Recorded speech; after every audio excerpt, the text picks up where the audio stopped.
to call a first whistle Friday, which I'll dive deeper. Well, I'll basically go over. So tonight I'm going to be doing the entire, I believe it's Maryland taking on Northern Illinois, if I'm not mistaken. I'm going to be doing that entire 3 hours of that game. So go over to film session Saturday to watch that game as I document it and, talk about it. That's first whistle. That'll be something along the first whistle Friday, but more so, this is where I'll start talking about some of the headlines going into the weekend of games. All right. So there will be a live stream on this channel where I'll be talking about or reacting to some of the last week's headlines and some of the headlines and the storylines going into this weekend's of games, and that'll be on this channel. That'll be on the live stream where I'm just talking about some of the storylines, and then I'll be, heading over. You head over to film session Saturday for you to watch the actual game if you're more interested in watching the actual game, the play-by-play breakdown. That's going to happen then. Film session Saturday is going to go as it always has been. The only difference is it's no longer going to be at that Duffy's. As much as I liked it, it just was a little bit too distracting for me when it comes to what it is I want to get out the channel. It's possible.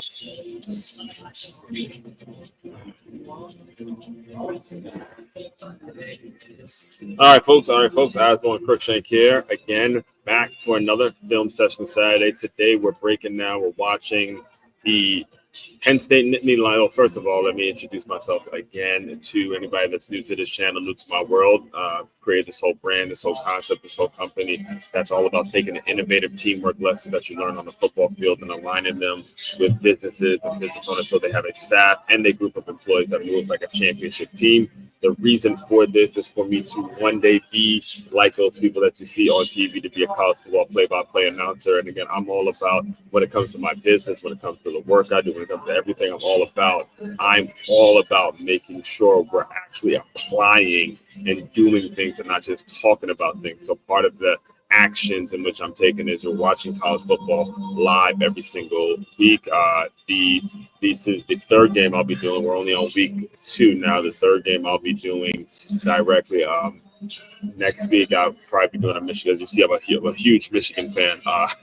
And I had to rep the guys. We got a big one in Norman, Oklahoma today. But as a college football play-by-play announcer, you'll see as you guys listen to me break down the game. I have the ability. Yes, I'm a fan of a certain team, but football. I've played, I've scouted, I've coached, so I'll be able to watch the game and give you a very direct understanding, a very fair assessment of just reacting to what we see. And that's what it's all about. That's what the game teaches, reacting to what we see. So Penn State, one of the top teams coming into this game, is going up against FIU. And me being a Florida resident, a South Florida resident, and growing up in northeastern area, I grew up in Maryland, I just could not wait. I was like, you know what? I got to watch this game. I saw this one on the schedule, and I'm loving I love the dynamic of a place in the Northeast where we're always known for just our basketball, to now be able to come out to a South Florida place like this and see how we compete in football, because we don't get a lot of respect in the football world. So all that being said, kickoff is getting ready to start, and we are going to be breaking this one down. And throughout the game, you'll see me use the commercial. The commercial will be a lot of my Move Swiftly thoughts. Again, go head over to YouTube, As1C44, subscribe, like, share all this out. I've created a ton of people on this channel, a ton of people, not just my thoughts, but also other business leaders as well that I've interviewed on my podcast. There's just been a ton of great things, ton of great value that you can add. So anyway, we got kickoff starting off, and let's jump right into it. Let's do it. See what these Nittany Lions look like. There's talk about them winning this being the year that James Franklin actually wins a big game. There's talk about that. Let's see what they do against the FIU Panthers today. Again, South Florida football, right? So you gotta respect it on some level, and this is what made, especially in my world, right? It made this matchup really, really intriguing to me, especially being a 12 o'clock game. I was like, you know what? Let me watch this, man. This is gonna be fun. This is gonna be a fun game to watch, because I just, again, and pieces of me are, as a Michigan fan, I wouldn't mind seeing Penn State lose, but then again, as a Northeast guy, I'm always the guy talking or making sure people know. I believe that Northeastern, we have the best coaches in the Northeast. We have the best coaches. So Florida has the best athletes, and we in the Northeast area has the best coaches. So we're starting off not good. See, this is the most frustrating thing as a coach.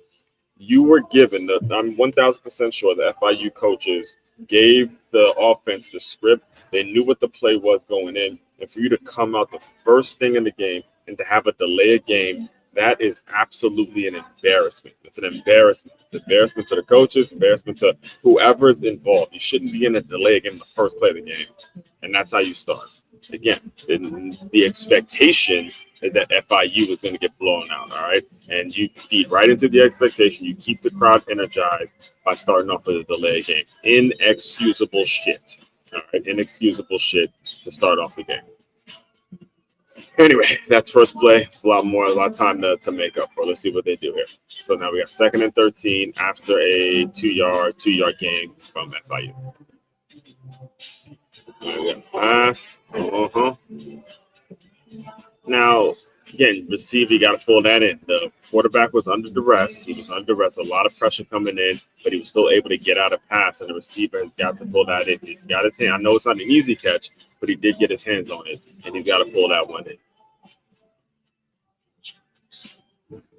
Defense is out there. Young defense is out there. Young D coordinators. You see how Penn State is communicating? I mean, you just look at them. They are communicating. They are moving. That is the way you want your defense just looking. Right now, looks like they're going to end up rushing 433s kind of up and like the stand-up DN. And we get to see what he's going to do. So they're rushing 3-4 now. They rushed 4, and they got home. Oh, man. Okay, great effort by the quarterback, but, you can't make that errant pass. You cannot make that errant pass. There was absolutely no protection. No protection whatsoever. No protection whatsoever there. This was just a straight bull rush. Watch it. Oh, my God. Listen. Yeah, Florida, great athletes, but them boys up front, if you want to win football games, you better start recruiting the boys up front. All right, that was inexcusable. That was a just straight up bitch smack. Take him and sit him down in the quarterback's lap. Not good. Not good, FIU. Not a good start, especially seeing that you're playing this game in a hostile environment. You need to come out, get a first down or 2, do something to take the crowd out of the game because they're amped, they're energized, they want this one. Again, they believe that this is the year. The Penn State Nittany Lions believe they have that shitty taste in their mouth. All right. From last year's Orange Bowl when this guy Drew Allen threw that interception, I still remember that. I mean, they had the game won. He throws an interception, and there's this sick taste in his mouth throughout that. Sure, there's a sick taste in their mouth. At the easiest road to get to the national championship, but they still didn't get to the national championship. Let's see what they do. See what the offense looks like. Decent pull. Blocking now. Good. That's a great block by number 16. You guys hear me say it every week on this channel. That's the difference between a great team and just a really subpar, mediocre team. You got wide receivers blocking downfield. Watch this wide receiver as he comes out. Watch 16. He goes in motion. This is a good call. It's more like a tight end rover type guy. But watch the block. Watch the block right here. 16. Good. Feet driving. Good job. We're hitting trips now. 2-foot pulls. And this is, hey, man, this is Big Ten football. And that's it right there. Good job, 54. You got to intimidate folks. You have to intimidate folks. This is the game, man. Got to get nasty up front, all right? Got to get nasty. I love seeing that. Good job, 5-4. Good job, big boy. That was good. And this is the way, especially given a team that you're expected to dominate, you have to dominate them like this. See, when we watched the Maryland game yesterday, that's not what we were seeing as Maryland was taking on Northern Illinois. We were not seeing a team that came out and acted like they played in the Big Ten. That's not what we saw from Maryland taking on Northern Illinois. We were seeing a team that was kind of slopping around and not really playing to the standard that the conference represents. That's what we're seeing. It was not a good showing from the Maryland Northern Illinois game. That one I did. That one's on this very channel. It's available now for you guys to go watch at your leisure. And this is what we do.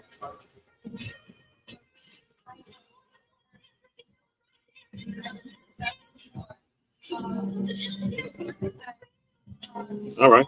All right. So now FIU shows a little bit of fight. I don't like the call particularly because I think at Penn State, you can get, when you're getting yards running right at them, there's no need for you to take the ball outside and start to do these things. Now, that might have just been the test to see where we're at, but you're kind of playing into FIU strength. Because if you go sideline to sideline, that's where Florida in general has the speed to track things down. Run right at them. Run right at them. Run right at them. Run right at them. Don't bullshit. All right, don't bullshit. Just run right at them. Here we got pass heavy formation here. It's 3rd and 4 at about the 53-yard line. Yeah. Where that again? Miscommunication. So they caused themselves a problem by that one run. If you see what stalled the drive, what was it, right? It's when they got too cute and they decided they want to run right at them. Go with what was working. The direct, just ISO left, ISO right. They're going for it. They're going for it. I'm pretty sure they'll do something similar on that front.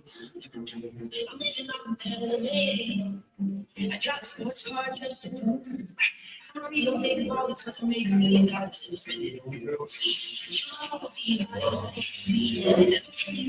4th and 4. Oh no, he's gonna pass, dropping the catch, something easy. Hey, again, don't like the call. This is where Penn State screws himself a lot. All right, they get too cute with the play calling, and they don't put a team away or take advantage when they need to be taking advantage. All right, you guys saw it. They were getting yards by getting the ball, just running directly up. There was no need for all the cute shit. So, anyway, let's get to. But it will have to be more structure, more setup when it comes to the live stream doing it at Duffy's. It will be a game. So tomorrow we're going to do Penn State FIU. So that's 2 college football games that I'll be breaking down. Maryland, Northern Illinois, and then Penn State taking on FIU. We'll be breaking that one down. It'll be an interesting game. A lot of the storylines in terms of where I come from up north, and then you see down South Florida football. It'll be an interesting matchup, interesting in terms of just what the people and the players and the people involved. Myself as a Michigan fan, I try on a Saturday. If the game is a 12 o'clock game, I'll do it. But if it's after 12 o'clock, usually don't have too much time to do it. I want to just enjoy college football without having to kind of actively get. And then whenever I'm watching Michigan football, to be 100% honest with you, it's hard for me to stay focused and stay fair and not react to what I'm seeing, because I'm speaking from the heart and the mind, because I am a kind of somewhat of a psychotic Michigan fan. And then Sundays roll around. I'm gonna, instead of Stay Hired Sunday, we're gonna replace that with the Final Whistle Sunday, where I go back to, it's gonna be back on this channel. I go back to what it is I said on Friday, what the storylines were, and then what the storylines happened after the Saturday and after the Sunday and all that kind of stuff, and just break that down, some of the things that made major headlines in terms of the football world on Sunday, and then get you ready for the week and what it is we're going to be discussing throughout the week. So it's a lot. All right, it's a lot going on in the Move Swiftly world, especially when it comes to football season, and I tell you that because of the importance, and I bring all this up. I'm telling you the first couple of things that we have to take away from today's Move Swiftly thought. Number one, the importance of being flexible enough and being good enough to recognize when something needs to be changed and being able to change it swiftly, right? Change it immediately. Change it right now before you fall too deep into the weeds and start to, have to get the sense where you start to have to do things and stuff like that. You don't want to get to that place. You want to be flexible enough to make changes and make it so you're keeping the main thing, all right? Number two, systems, guys. Systems. It really was a simple replacement of the systems. Just take the system of Faith-Based Friday, take the system of Film Session Saturday, take the system of Stay Hired Sunday, and replace it with something that has a very similar, All right, we are back. Spawn Crookshank here, your one and only Move Swiftly speaker, breaking down. We are here. FIU is at a 1st and 10. Looks like it's just a turnover on downs, and it's at about the 50. Looks like it could be the 50-yard line. See that?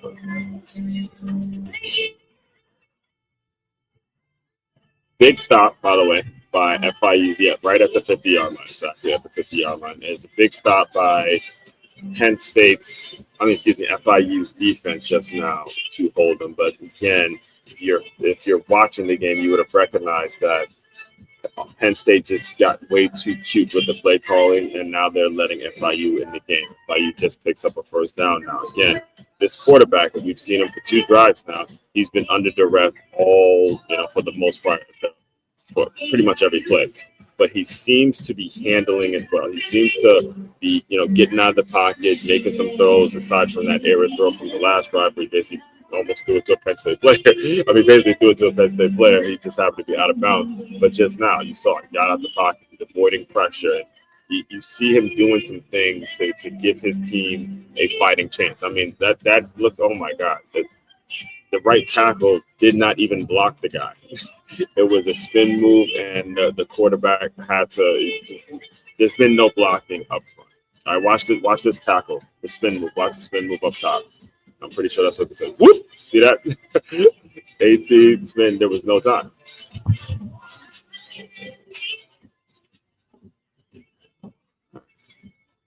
So we'll see what he's made of today. They got some decent field position. We'll see if FIU can at least get something on the board and make it interesting. Because again, it's the number 2 team in the country. Oh boy. Oh my goodness. This is what happens with one play call. Again, Penn State had control of the game, but we got one bad play call. Here comes a pull. It's just a simple toss. Good block by 65. Got away with a hold, but hey, you ain't see it, I ain't see it, right? And here comes another blitz. They blitz to safety, which is dangerous. But as an offensive coordinator now, you got to recognize that. And now you got something in the bag. You have to have something in the bag for when they start bringing pressure. See, when a defense starts to happen, you make a defensive coordinator start blitzing the way he just blitzed. He just brought his safety. Now you kind of got him a little nervous. They can't beat you playing straight up, so they're not going to send blitz. If it's an offensive coordinator, you got to think about what plays you can attack. Where can you exploit it? Where can you make them regret that they send the blitz and hit a big game? Oof. That ain't going to do it. I like the idea of running directly at them, but this offensive line is clearly outmatched. You could tell that within the first 2 series. FIU does not have the offensive line to run in between the tackles against Penn State. So you're going to have to get out on the perimeter. You're going to have to catch them in some over-pursuing, a lot of screens, a lot of counters, a lot of things that are going to make it so that Penn State defense has to stay disciplined. All right, you got to just work with what you got. Right now, you don't have the guys up front to be running directly, dive, ISO left, ISO right. You can't do that. They can't even protect the quarterback. Okay, yeah, stuff like that would work. See, that's effort. That's effort right there. Good job, O. Good job, Zero. That's effort. That's a simple crossing pattern. He gets it to his tight end, and he makes an effort. All right, that's what shows up on film. Effort. All right. Puts them in field goal range, puts them in a situation where they have the option to go for it. You got the number 2 team in the country. Why take the field goal? Go for that shit and see what happens. Just see what happens, right? No one's expecting you. Hey, I respect it, FIU. Why waste my time? Let's build confidence in our guys. Let's see what we get. 4th and 1. Let's see what we got.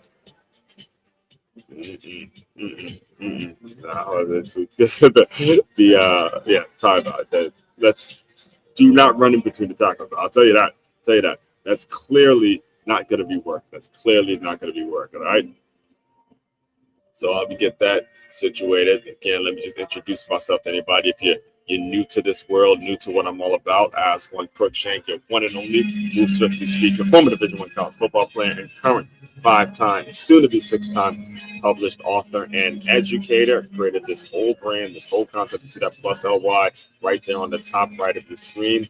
It's all about taking the innovative teamwork lessons that you learn on the football field and applying them to businesses and business owners, so they have a staff and a group of employees that move like an efficient championship high school or youth football team. That's pretty much what we do. If you're interested in more of that, just head over to makeyourmove.com. That's MAKEYAMOVE.com. All right. So they are going for it. They are going for it. And let's see what they do. Let's see what they got cooking. Oh.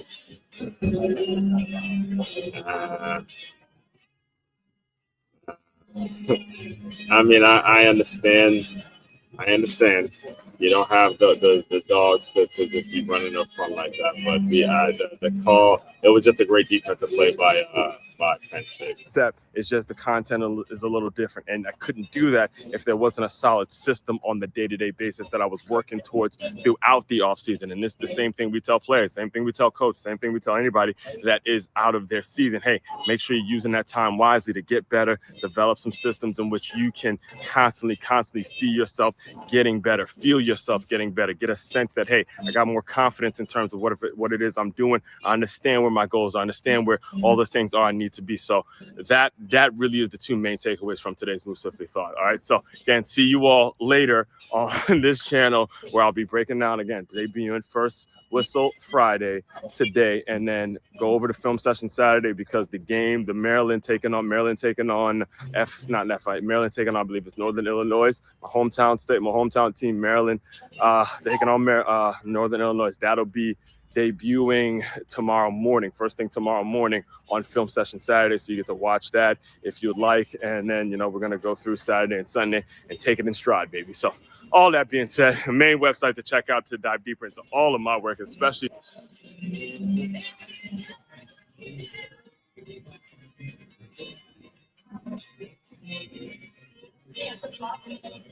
I had someone who was working in property management and applied for our assistant contracts manager in my construction material supply company. And they wanted to get out of property management and move into construction. They came for the test drive day, and they actually did 2 days for this role. And after the second day, they said, you know what? I thought I wanted to be construction, but I think I'm going to stay in property management. And I'm like, great, no problem. Because I paid this person $250 for, 4 or 5 hours for 2 days. I had someone who was working. All right, folks, we are back. I was on Crookshank here, your one and only Move Swiftly speaker, former Division I college football player, current 5-time, soon to be 6-time published author and educator, back watching Penn State Nittany Lions take on the Florida International University Panthers, and FIU just blew a big opportunity to put some points on the board. I respected the fact that they did go for it, considering that they're playing the number 2 team in the country. Just the call did not execute very well at all. And in all honesty, the Nittany Lions just made a great what? They made a great defensive play in terms of just reading what they needed to read and not over pursuing. So shout out to Penn State on the defensive play to stop them on a 4th and 1 in the red zone. Just now we have Drew Aller threw one up, and it looks like a pass interference. And let's look at it, and it wasn't playing the ball. He turned around a little late. The reason it's right there because he turned around late. Actually, no, that I wouldn't call that. That looked like 2 guys going on. That's a no call. Because he did turn around and he did not touch him per se. I don't like the call. Here we go. And look at the block. Is that 16 again? Yes, it is. Watch 16 again. This is the second time I'm mentioning number 16 in the way he's blocking. This is why last year when Tyler Warren was doing his thing, he was in my opinion, the real Heisman. So now he's there for a pass again, right? He drops the pass. Tyler Warren would have made that catch. But if you go back to the play before, he absolutely pancaked his guy. Pancaked his dude. This is what you're getting on this channel. You're not just getting what the quarterback is doing. You see every element and every part of the game is going to be broken down. It has been broken down as you sifted through it your first time here. You'll see every part of the game being broken down because I have an eye for all of it and where everyone goes. As business owners, this is what you got to see. This is the overview. This is what you have to see in your business in terms of how it all works. Another great block. Who's that? 85. Great block.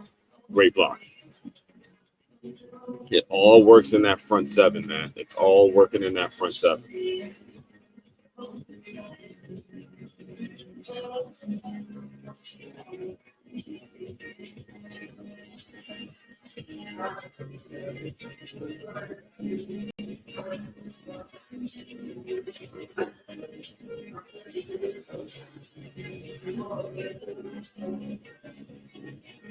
No, not bad. Not bad. FIU stops them again. It's a 4th down. Not at all encouraging. If I'm a Penn State fan, any Penn State fans listening right now, this is not very encouraging to see. Now, I get it's still the first quarter, but the continuity, the rhythm, the offense just isn't getting much going. And you need, I would say, you get a little antsy now. What is going on? There we go. All right. You just say that's all about man-on-man football. Buckle up your chin strap and let's play.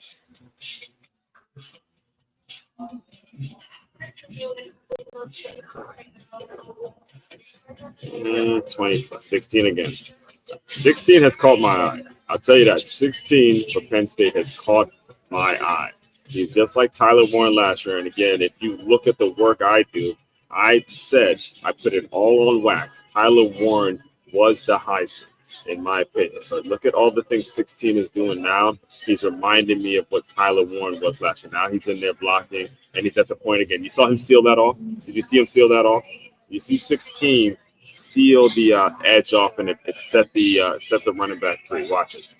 Let's hope we get a replay here.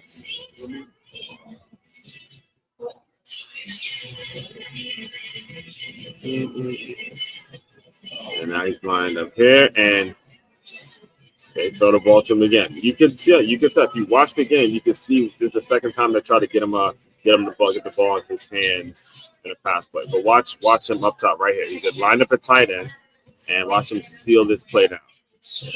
Oof, good. Yeah.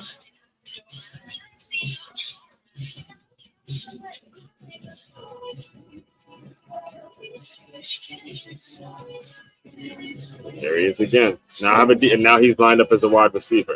It's the more you can do, the more flexible you become on. Good. Guys, tendencies. All right, tendencies. Defensive guys. Watch what they're doing. Every single play, wherever 16 is, that's where the ball's going. That's where the ball's been going. Now it's 3rd and 7, so they obviously have to do it. They have to run a different setting. Most likely a pass play is coming here. But that's where the play is going. If you read that, you recognize it. All right, cool. If I'm defending, I'm looking for where he's at, and I'm cheating a little bit, or I'm moving over. I'm just cognizant of where he is on the field. Now they're going to go to 5 wide because it's 3rd and 7. They're bringing the running back in. Now it turns into trips. Looks like the defense is a couple one at least at the bottom. All right. That was a good play by Drew Allen. A man came in scot-free and he was able to get rid of the ball and into his open receiver. So.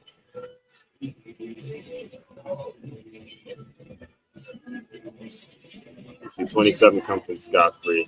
That was a good throw by the quarterback.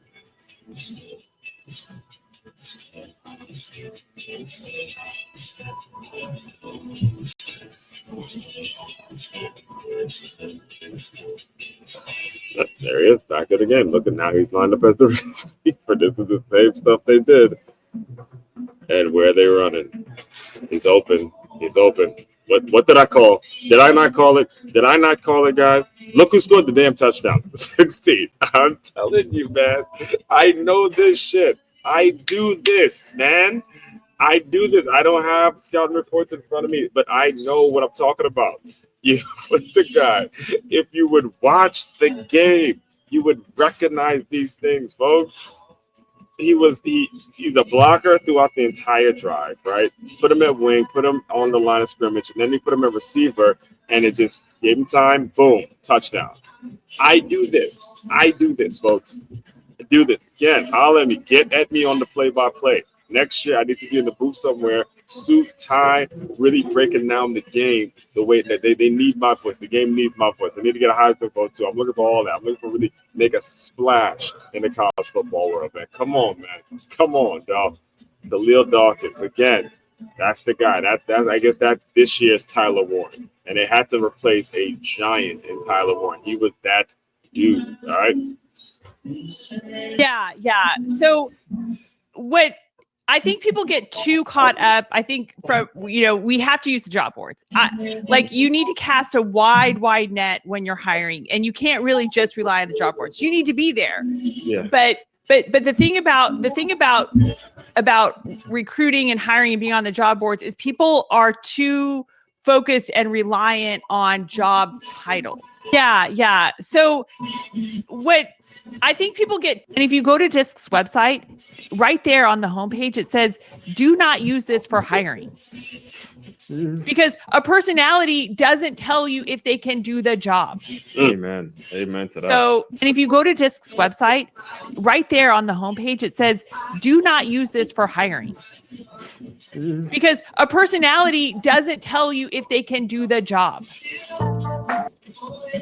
Exactly. And I'm happy. Oh man, I got to pause you there because one of the things that I announce it every single day. So I have a free guide that I let all business owners. By the way, go to freeguide.makingmove.com if you're a business owner. But I have it in a very simple math system, like you put it. It's established measurables plus that professional distance. That's what leads to a productive environment. And when you talk about everything, it doesn't matter what the industry is. You're talking about making sure measurables are being hit and they're known for exactly what it is they're supposed to be doing every day. Exactly. And I'm happy. So I would tell that girl that it never gets easier and it's a roller coaster and there's ups and downs, twists and turns, but it's an adventure that makes you stronger, smarter, and wiser the more you just keep going. So for example, one of my businesses, we process long-term care claims, and the role is called a claims examiner.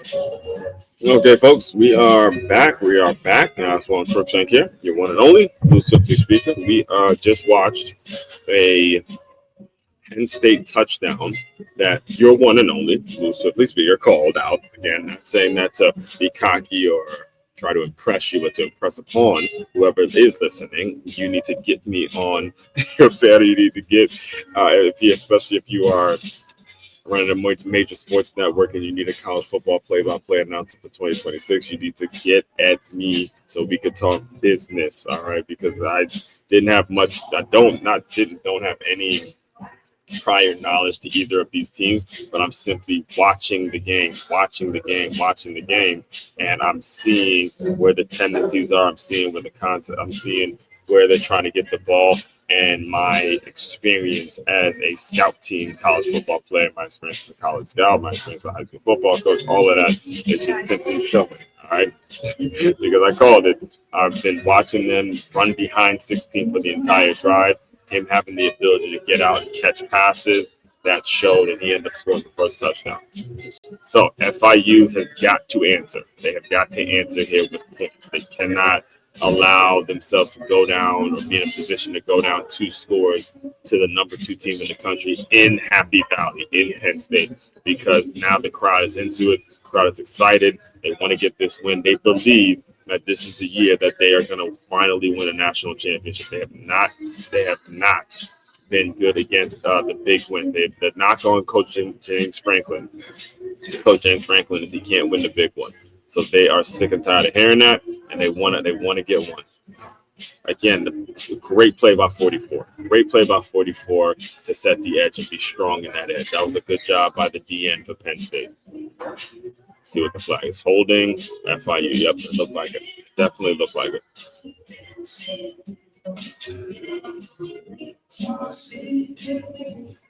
Yeah, the FIU, the Florida International University Panthers offensive line has been getting bitch smacked thus far in the first quarter. I was still first quarter, late in the first quarter here, but they have just been getting all out dominated. Mr. Jim Knowles, oh man, I'm sure he's happy. Boy, he was, I believe, he was at Ohio State last year as the D coordinator for Ohio State last year, their national championship run.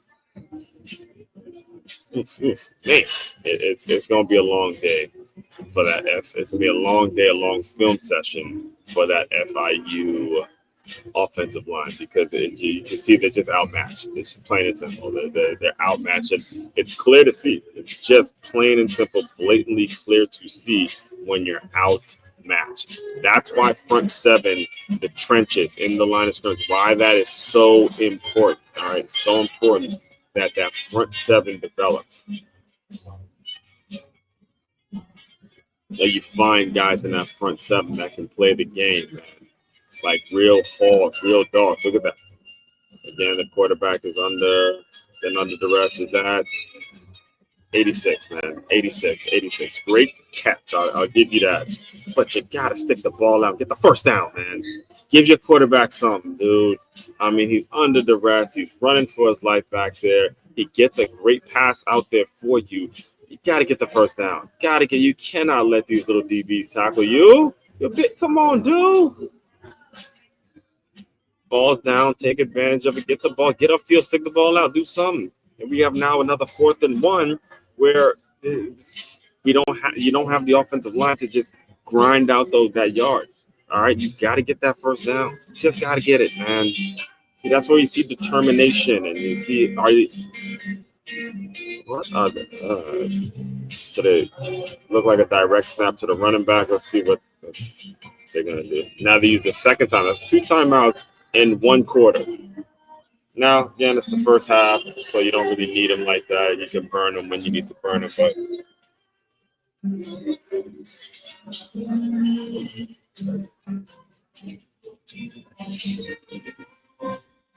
all right, so while we're on commercial, let me let you know again, MakeYourMove.com, one and only Move 50 Speaker. That's where we go to get all your employee development. My main thing, the main thing I do in terms of what Move Swiftly is all about, what the platform is all about. It's all about employee development. If you're tired of constantly replacing staff, if you're tired of having incompetent mofos in your organization, and you want your business to be run in an efficient way where there's a system in place that makes it so your employees are getting better. They're going to be working with a very simple formula around here.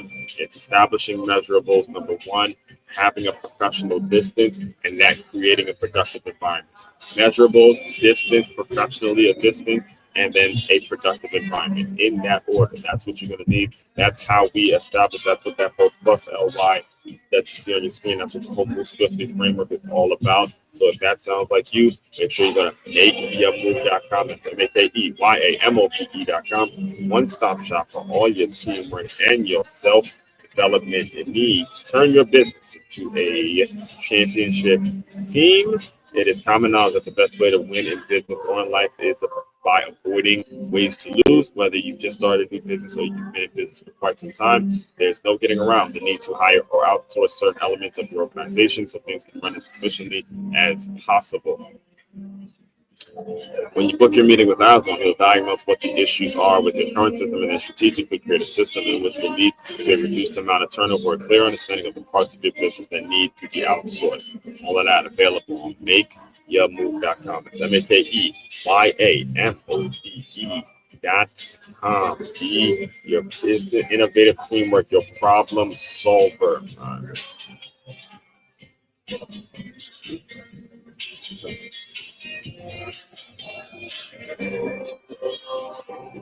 right, let's go. Back at 4th and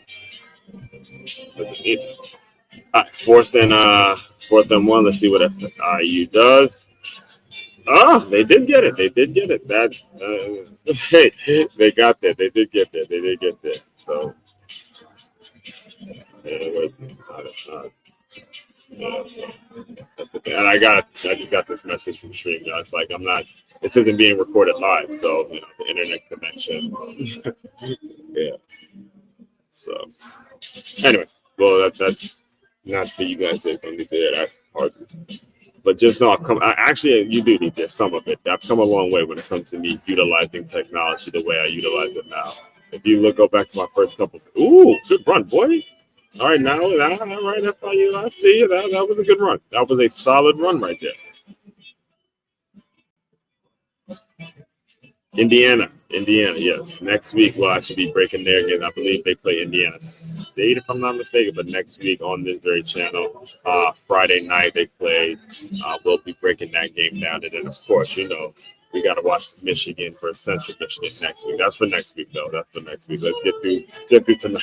Let's get through tonight. Just letting you guys know, especially newcomers around here, this is what we're gonna do. This is what we're all about. God almighty. I mean, the offensive line for FIU is just they're not getting anything done. They're not getting any movement at all.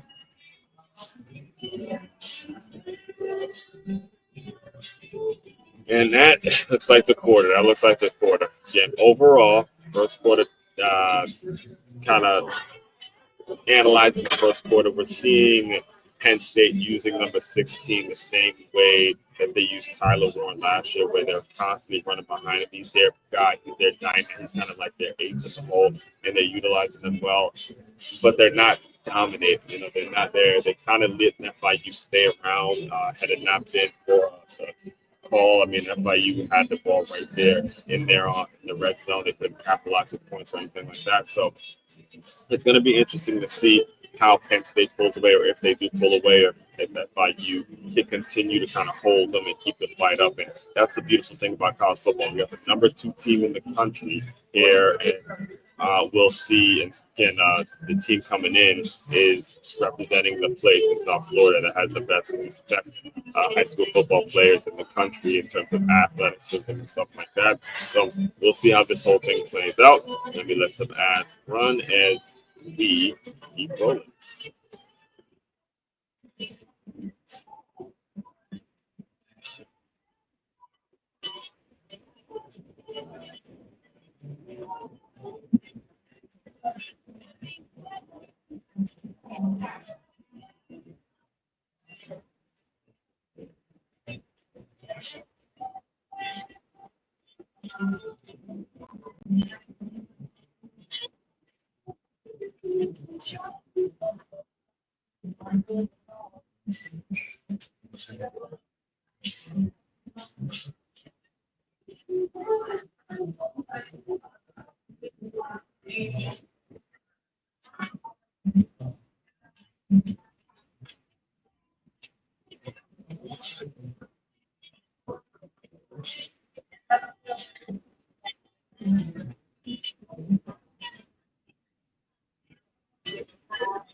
Yeah.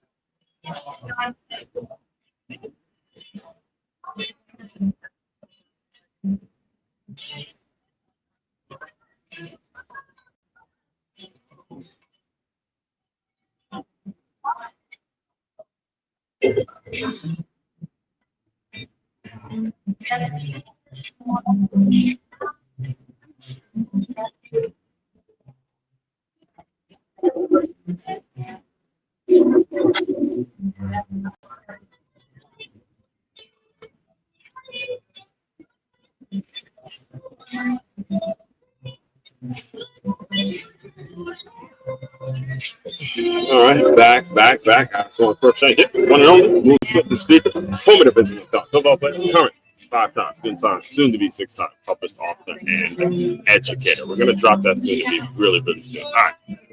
3rd and 6, FIU. That was protected decently. That was protected really well, actually. When you gave him some protection, the kid, found the open guy.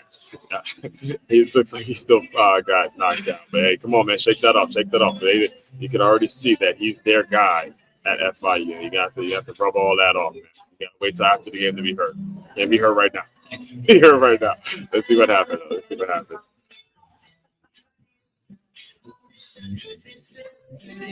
How do you fall? Wait, what happened? See if they bother this until at the end. Cross 50-yard line, second down. Let's see. Did he catch it? Oh no, he looked like he might have dropped back. Oh, they got away with one. Let's see it. Ref was right there looking at it.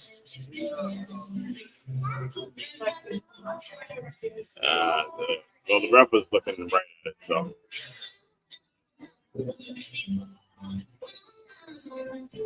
All right, all that 2nd and 8. Looks like about the.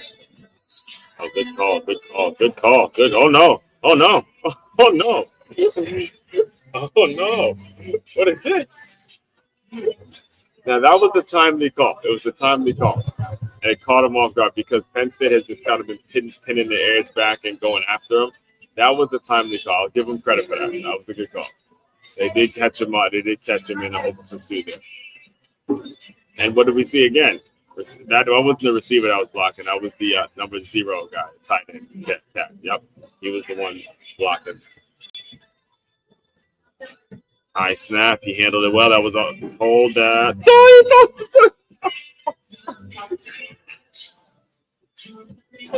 No, you just. Oh no.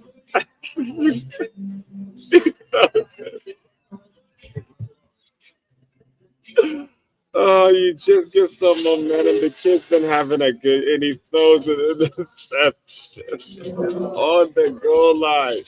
No, kid. Oh, that is backbreaking. That is backbreaking. So let's just break this down for you. I won't even go to ads right now.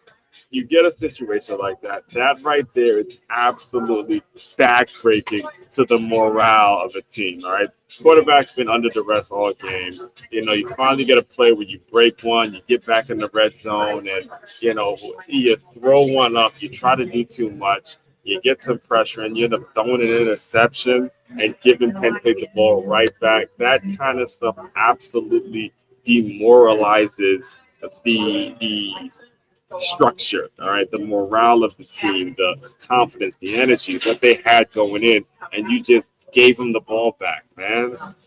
Come on, QB. And this is why the quarterback position is so coveted and it gets talked about so much, is because you can't turn the ball over like that. Turning the ball over is a recipe for disaster. That is not good. Not a good situation, man. I know if you're an FIU fan watching that, you're sick because you kind of had a chance. But now you give Penn State the ball back, and you can see they're the more dominant team up front. You can see what they're doing. They are executing very well from an offensive standpoint. If they stick to what they do, they're picking up yards on the ground. It's going to be very challenging for FIU if they go down 2 scores here to actually climb after. They were only down 1 score. Now there's a big chance of them being down 2 scores. The defense has got to nut up. They got to nut up here, and they cannot let them put even a field goal on the board. All right. So that being said, let me get back to some of that here. Yeah.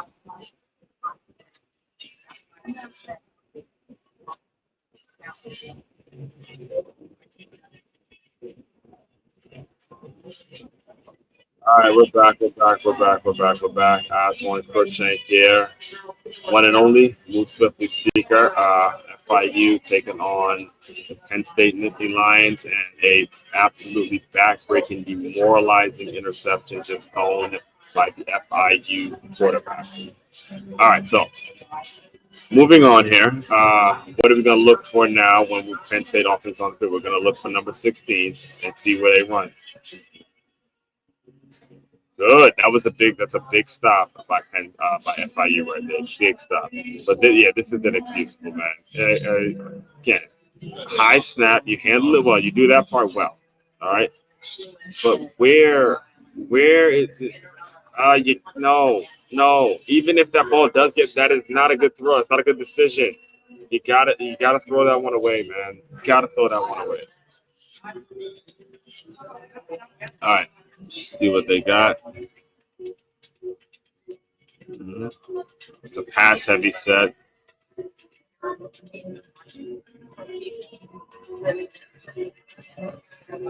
It's not a lot of. It's not. Again, it's very discouraging. If I'm a Penn State fan, if you're a Penn State fan listening, it's not encouraging at all. They're not getting any movement. There's not a lot going on with this offense right now. It's a lot like last year, where it's kind of getting stagnant. You're not putting it to them. There's a couple of runs that hit, but it's not hitting home, man. It's just not moving. Now, so you can get a little antsy now. A little restless. Is that LeVar Arrington back there? Penn State legend right there. LeVar Arrington, growing up a diehard Redskins fan. They still wear his jersey. All right. Not bad there. Not bad. Gave you some protection. Got to see one of your playmakers.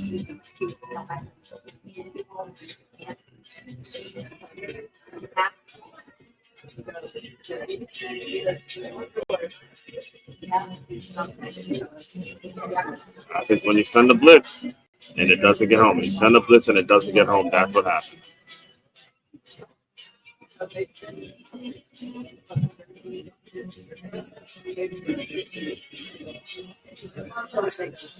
Look who's leading them. Oh my God.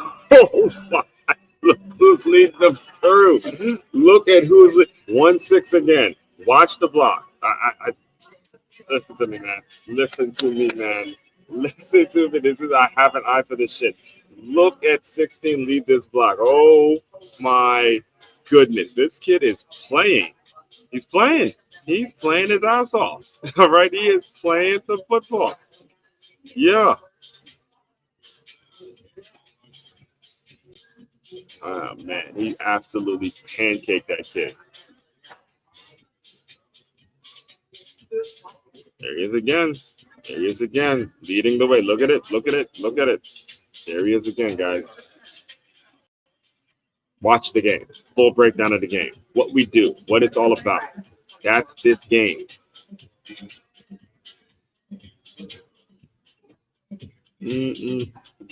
Tempo.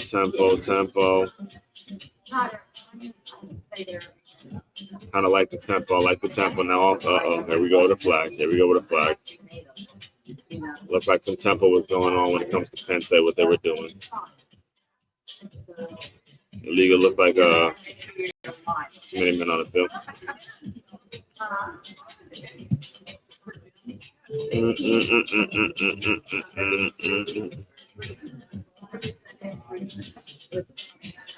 Oh, yeah, too many men on the field. They were just running the guy off. That's what tempo will do. Good job, Penn State, for executing that. All right, fine 1-6.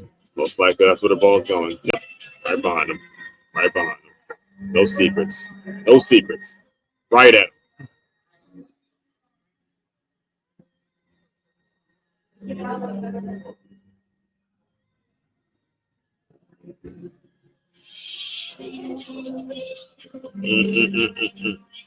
We ain't even coming at you sideways. We're coming right at you.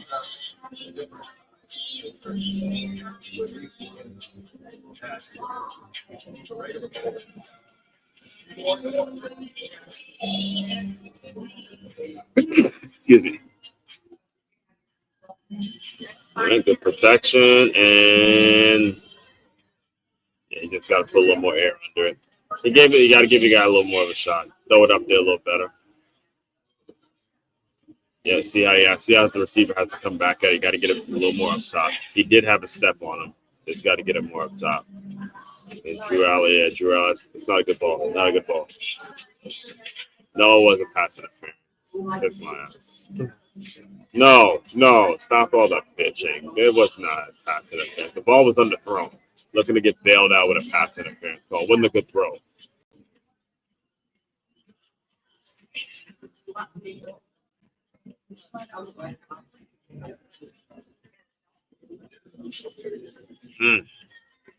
See the difference in yardage gain when 16 is not in the game. That's all I'm saying. All right. You see the difference in what they're getting on their run plays when number 16 is not in the game. He wasn't in the game on that particular play, and they weren't able to pick up the first down. So there we go, 4th and 2. He sees out the game again. I don't know why, but they've been trying to get some other guys worked in. We'll see.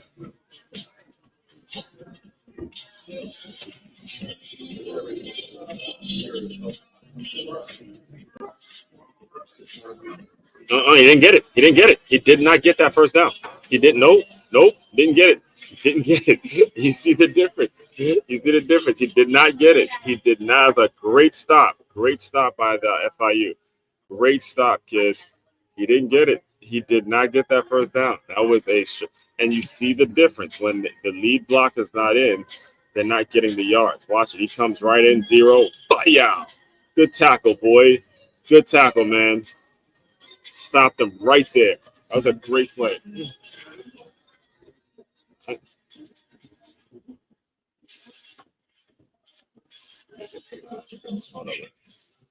Let's get these queued up. Get the shorts going here.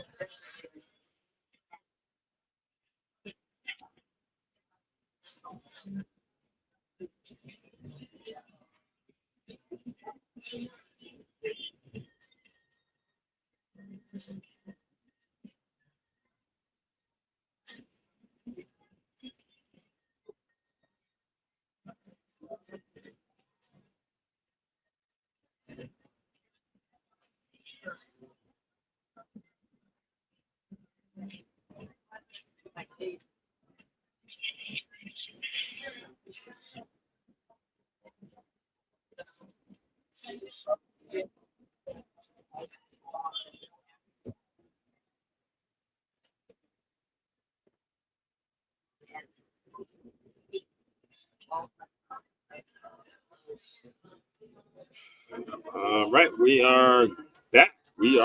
As one Coach Shank here, one and only, Bruce Swift, the speaker, former Division I college football player, current 5-time, soon to be 6-time published author and educator, breaking down what we're seeing in FIU, Penn State. FIU taking on Penn State. They are fighting them. That was a huge 4th down stop that FIU just had against Penn State.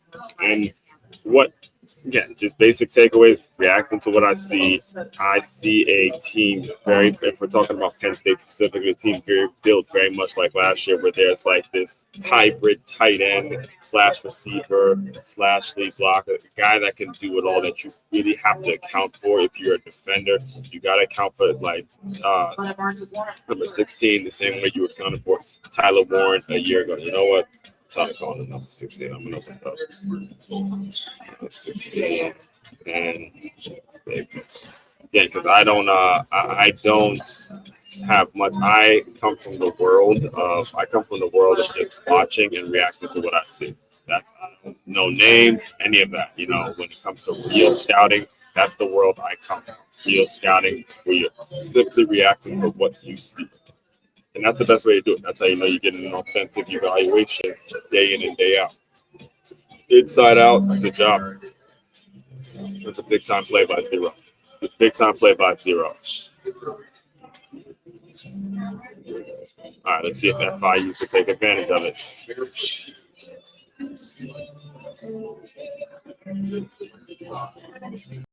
Oh boy.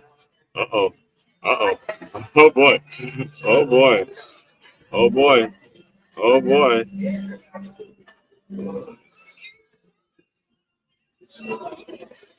When he's getting some protection, he's not doing, he's looking all right.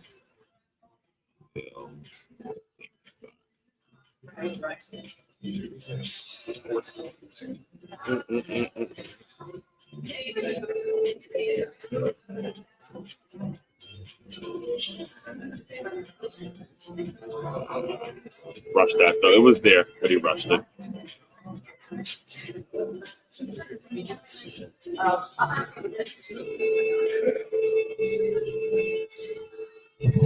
Stay within it. Stay cool. Keep your composure. All right, not gonna be perfect. Don't make some mistakes. Keep your composure, kid. I kind of like what I'm seeing with my man right here too. That he's running for his life, and he's just doing the best he can, and that's what this game is meant to provide, man. Just showcase your talents, man. Showcase what you can do. Showcase your abilities, man. That's the essence and the beauty of college football. Almost lost that one.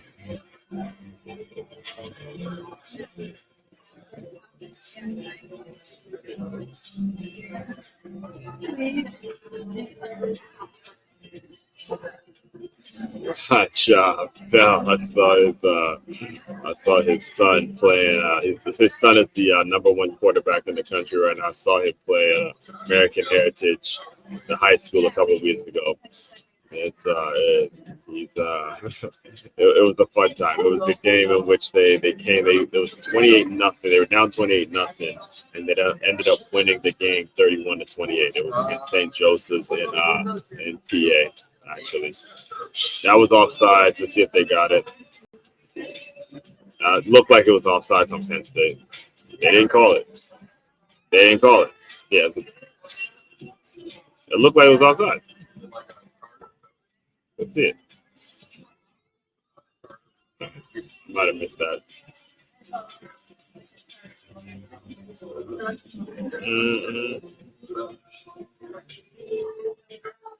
No, he just got off real fast. Wasn't offside. He got off real fast.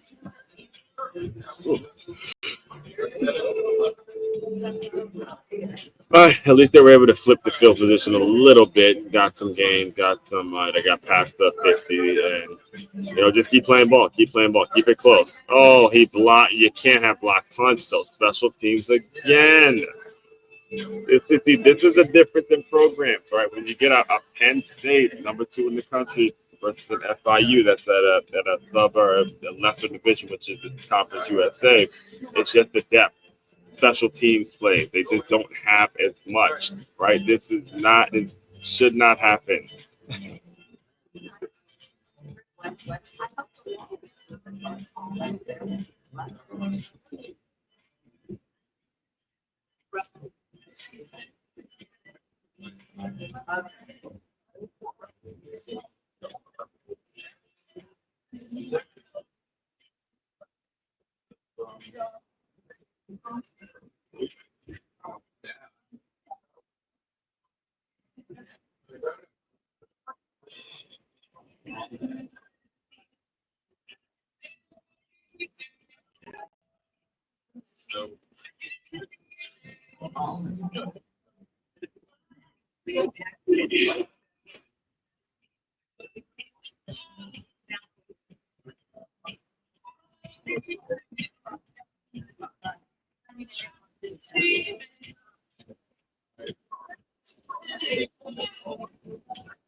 All right, back after a block punt. Right now, the way the game is going, it's like FAU is there. They're playing their ass off. I got to give the FIU Panthers some credit because they are playing. They're not just folding in the 10, but can kind of sense that Penn State is at some point it's going to come. At some point it's going to come, but it is very.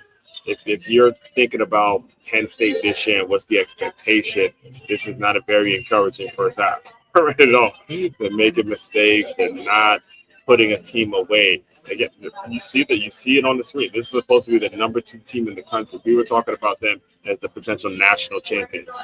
Okay, and they're not. They're struggling right now with a inferior opponent that is not. Opponent that's not at their level, that clearly does not play the teams that they have. Does not have what they have in terms of talent, and you just gotta. If you're a Penn State Nittany Lion faithful, you gotta wonder what is this year really going to look like. I mean, is it really going to be a repeat of last year? Because there was Scott said that they were ranked way too high, right? Let's see what they got here. 3rd and 7, or already in 3rd down. And they're not moving the ball the way I'm sure Nittany Lion folks will want to move the ball. Drop. There we go. Discouraging. It's discouraging. Penn State folk, I'm going to be bold and say it.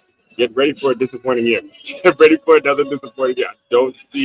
I don't see a number 2 team, number 2 ranked team based on what the ranking is. It's not good. And you can tell the frustration. You can see it in their face. They got the punt. They're getting opportunities. They're not moving the ball.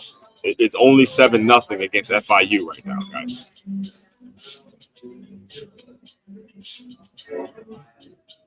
Whoa. Did that get in the end zone? Oh, Lord. It did not.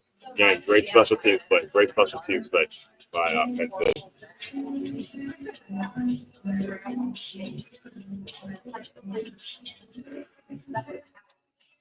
Great special teams play.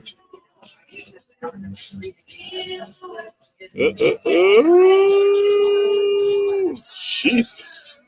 It's literally the inch line right there. Oh, man. That is at the inch line. It's going to be tough for FIU to get themselves out of this one. They might just go ahead and sneak it.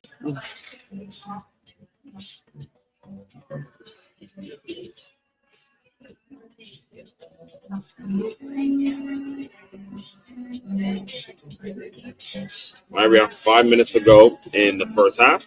And let's see. Score Penn State 7, FIU 0.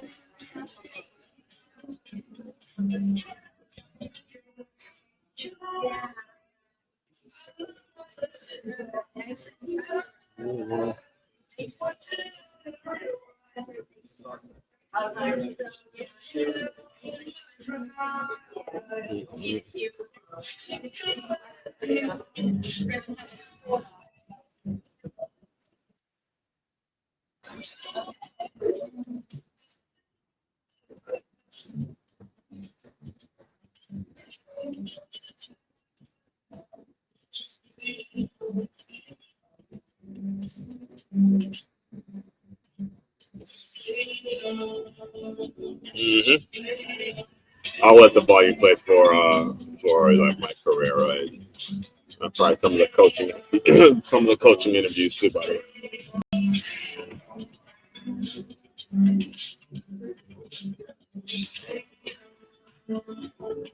All upheld. Here we go. See if FIU can at least, kind of move or get a first down. Right now, the goal is to just get a first down. If you're FIU, just get a first down. Should be the goal. Get some positive yards here. Try to score in one play. Just get the first down. Oh, they're going to go shotgun.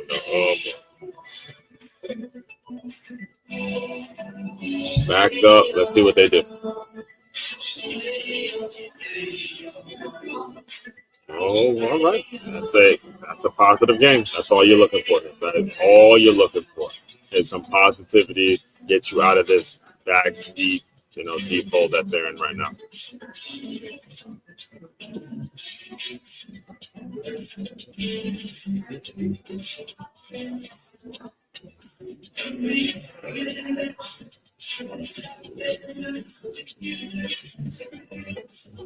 we go.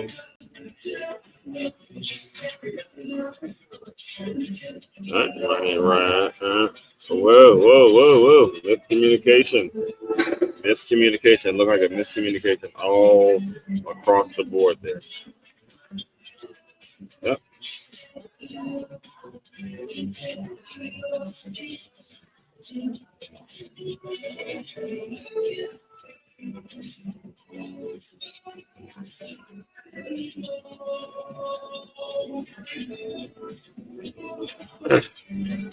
Third and 8. And let's see what they come out in.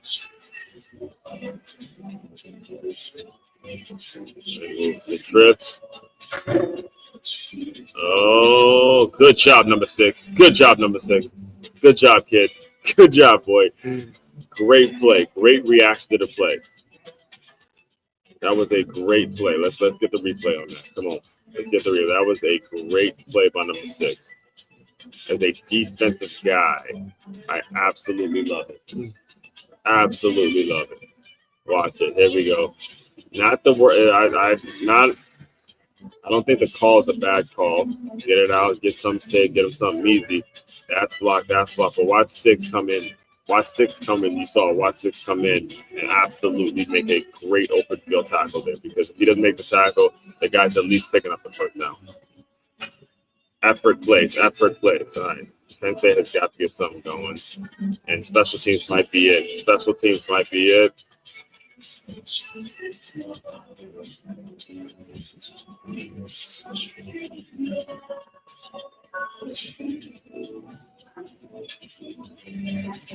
There we go again. Another DN coming out of Penn State. I'd have to do Carter, Micah Parsons, LeVar Arrington. I mean, they've had some dudes.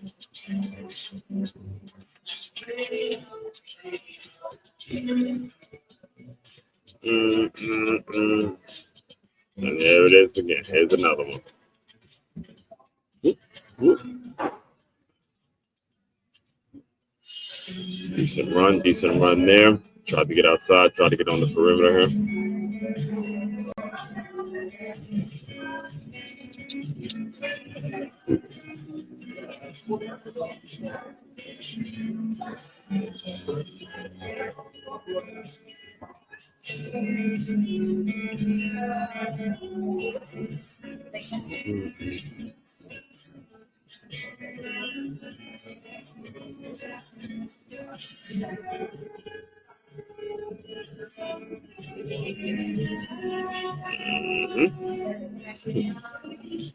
Saw where they went. Maybe the FIU defense started to pick up on that. Wherever 16 is, that's where they're going to run the ball towards. They started to pick up on that because that's exactly what they did. They brought him in motion and they ran right behind him. His name is Khalil Dinkins, by the way. I did look at Khalil Dinkins, and that should be a goal. Somebody who hasn't heard of you before should know who you are based on how you play, not who you know or not what the media, the hype was around you, but just based on how well you're playing, they should look you up. And there he is again, lead blocking. Fourth down. It's getting antsy. I'm sure it's getting a little antsy for you Penn State fans. It is not. They're not putting this team away. And I knew it. Going in. I knew that this was going to be somewhat of a competitive game because of the area in which FIU recruits, right? They recruit the hot spot. This is where high school football, they take on a ton of pride, probably the most in the country when it comes to their high school football and what they're about for when it comes to the area. It's all about where you live. All right? FIU recruits is in the heart of the city that has the best talent in America. And I don't care what the rankings say, they're going to go out and they're going to compete no matter what. They're going to come out and compete because that's what they know. That's what it's all about. That's what drove me to actually move to South Florida because of the high school football that I was going to be immersed in, the high school football scene that was going to be immersed in. This is why I wanted to be here. So I knew that this game was going to be a whole lot more competitive than what the rankings might have said. All right, right now it's only 7-0 with, I believe, 3 minutes left to go in the first half, and Penn State has not been able to establish anything offensively. Really, the one touchdown they got was they got a few big runs. They depended on a lot of big plays, but it wasn't a methodical drive, get in the end zone and just pound the rock in. In fact, they have to throw it in from the red zone, which again, it's not really like that's what you want to do. As an offensive coordinator, you would like to see, hey, I could pound that rock in when we're in the red zone. I could dive left, dive right, spread rest, the spread left, spread right, whatever it is, and I could pound the rock in. I don't want to have to depend on the pass to get in the end zone especially when I'm in the red zone. I want to be able to, knuckle up, get them hogs behind, get behind them hogs, and just pound the rock in, baby. So let's get to some ads. Get to a few ads here.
All right, we are back. As one Crookshank here, your one and only, Blue Swiftly speaker.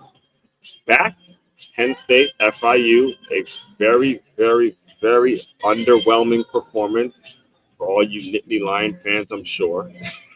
Very underwhelming score. It is 7-0 against the Florida International Panthers. All right, and non-ranked team, and you are the number 2 team in the country. And right now, it looks like they're trying to get them to jump off sides.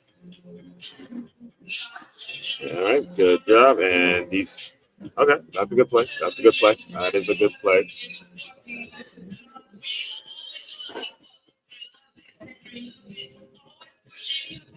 A good play. Get a tight end with a little out route there, and get the first down.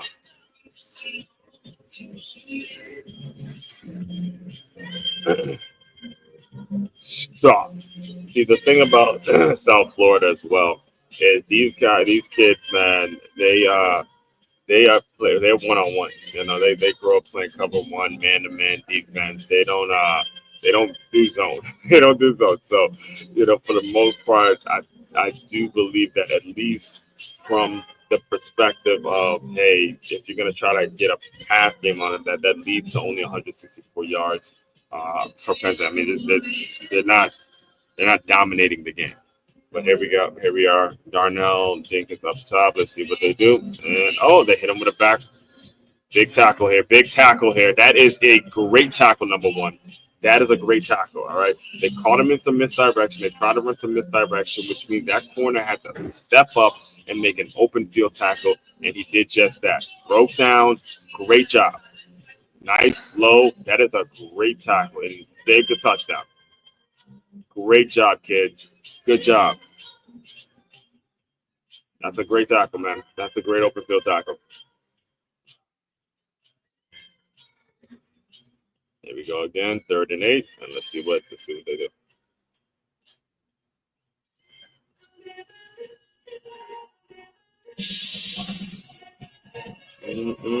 Here comes Lord, no, Penn State Nittany Lions, no.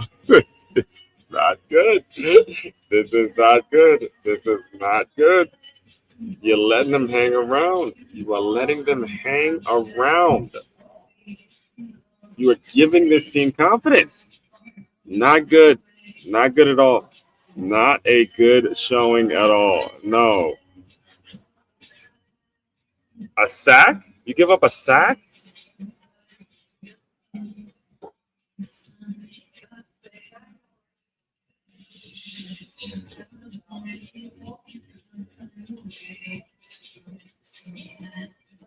Not good.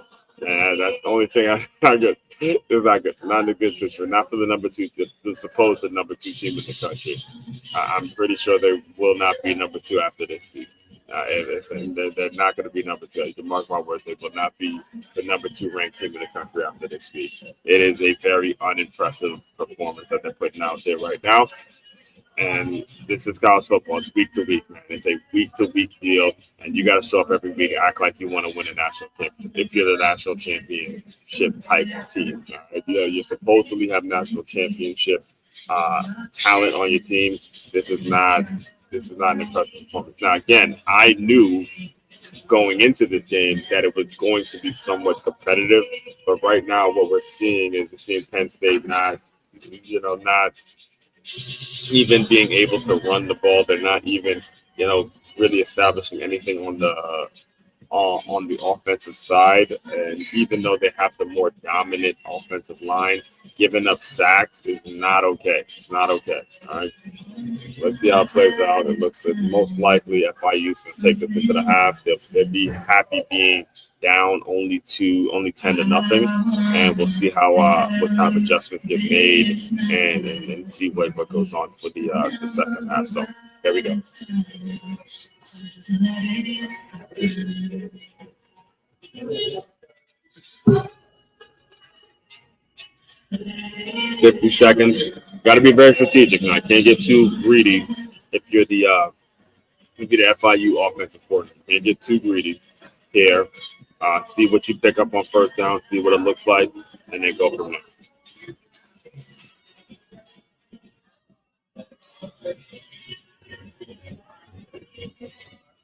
Good decision. Good decision. Good decision. Get the touchback. Let's go. Let's go. 1st and 10.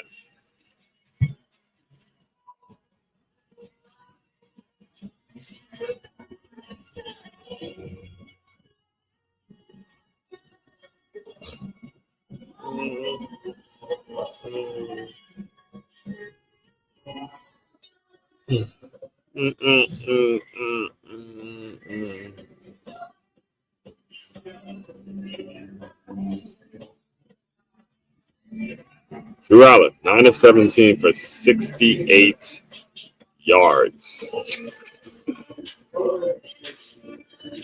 if he gets out of bounds. He did get out. Looks like they're out of bounds.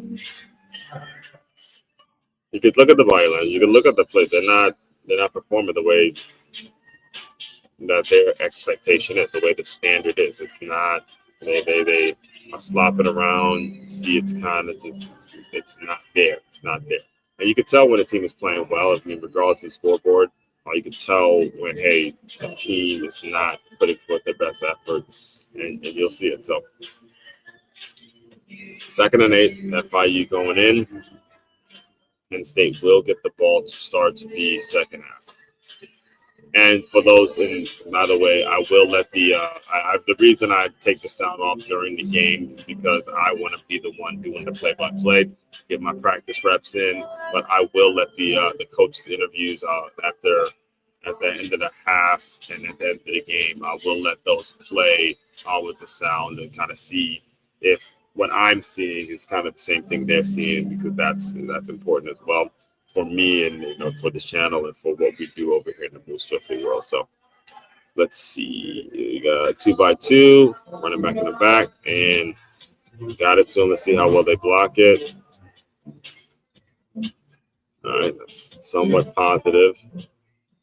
Who called the timeout? Second timeout. Penn State calls the timeout here.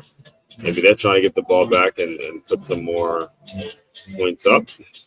I don't know what that did. I like James Franklin. I do. I like him, man. I knew him back when I grew up. Like I said, I grew up in Maryland. First time meeting him, he was the offensive coordinator for the University of Maryland, and back in the Ralph Friedgen days, Ralph Friedgen days. And I used to go to the camps and all that, and he would He had all full head of hair, man. Should be less. But, I still got mine, but I don't know, starting to fade a little bit. And I'm getting a lot of jokes like, hey, I was when you're coming home, baby. But it was great, man. And that's why I tell you that the best coach is that Northeast coaching world, man. It's a great time. And I experienced it as a player. It brings back great memories, man. This is Under Armour was just getting started, and we got the free Under Armour gear because he was trying to get his brand established. And he had played for the University of Maryland. Good times. So that's why the game is so special to me, and I want to get back to the game. And this is not okay. Now that you got coaching there, you got guys in that shouldn't be in.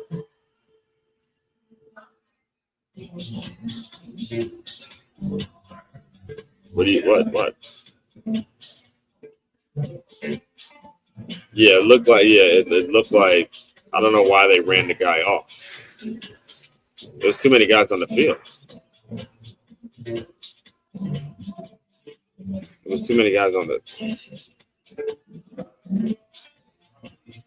Yeah, they shouldn't have too many guys on the field. They had 12 guys on the field.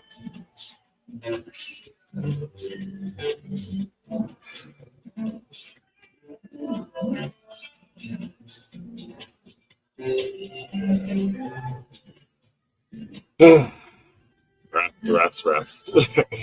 And I'm gonna take it easy on the refs, man. They got the hardest job in the building, trying to judge stuff real time and keep everything squared away. We're gonna respect the officials on this channel. Right? At least we're gonna do our best to. I don't know how well that one's gonna age. We're gonna do our best to respect the officials on this channel because we want to show a classier approach to the game and all that. But again, I don't really have a horse in the race. As a Michigan fan. But next week, when you see the Michigan, when you see me during the Michigan games, might have a different statement when it comes to that. So we'll see how this one ends. Most likely, we'll see if Penn State tries to put one in at the end, but definitely can't have another punt. Can't have another punt block here. Got it off. And this actually takes a Penn State bounce.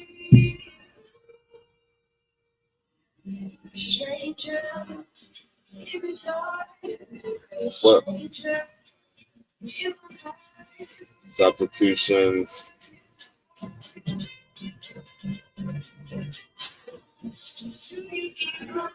Oh, because I got it. Yeah, so because they let him sub, I got it. But basically the rule is when an offensive player subs in, you have to give the defense an opportunity to sub out. So what happened was the offensive player subbed out, so they had to give the defense an opportunity to sub in and out. That's pretty much what happened. That looked like what the blunder was or what the mix-up was. So the officials actually looked like it did get it right.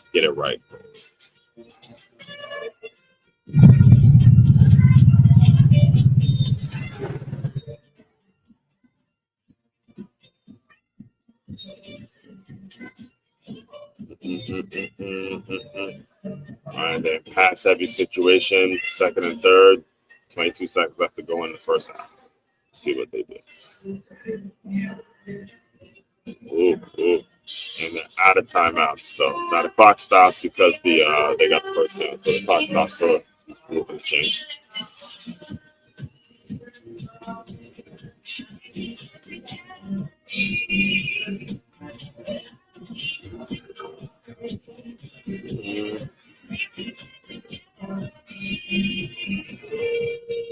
Now they're gonna have to be quick here. Gotta be careful here. They might have to spike the ball. It's only 11 seconds left.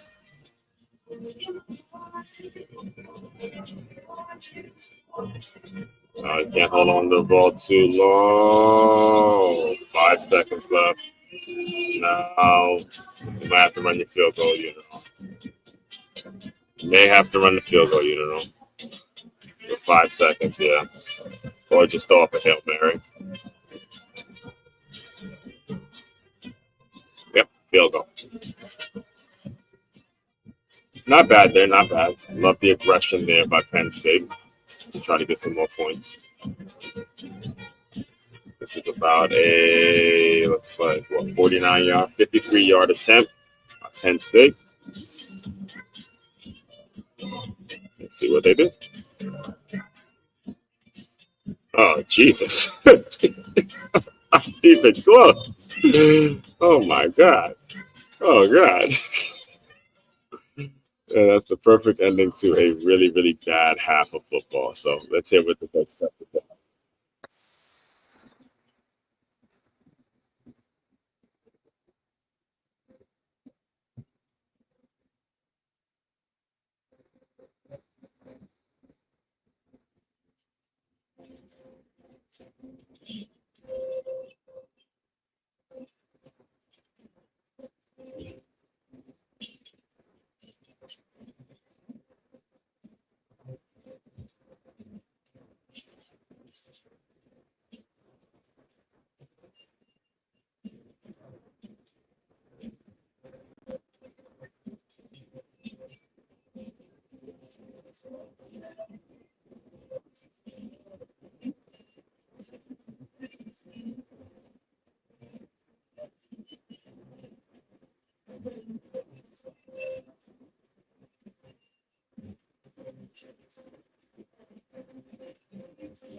All right, let me get, this is the halftime.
Presentation trained about. It's like I played it.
Okay, folks, we are back. We are back. Aswan Crookshank here, your one and only Bruce Smith, the speaker, former Division I college football player, current 5-time, soon to be 6-time published author and educator, breaking down the Penn State Nittany Lions.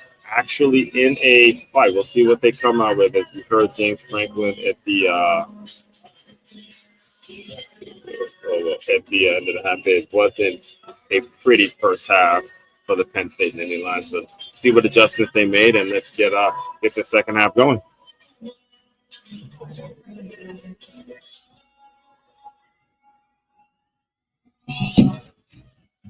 Let's see, actually, my hair something.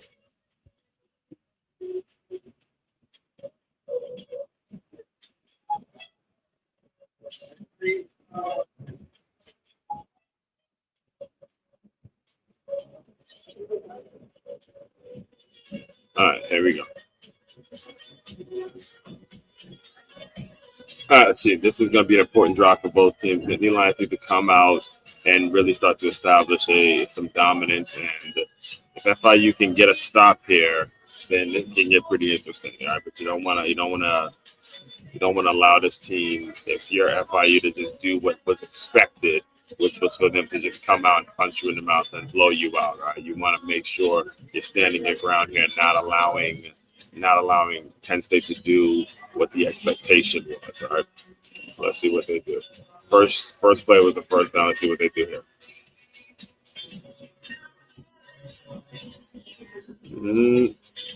Not bad, not bad.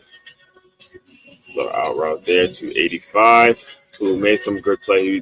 He made some decent plays as well in the first half. But here comes our guy, the one touchdown that we've seen today, scored by 16 Darnell Higgins, I believe it is. I might be getting the name wrong.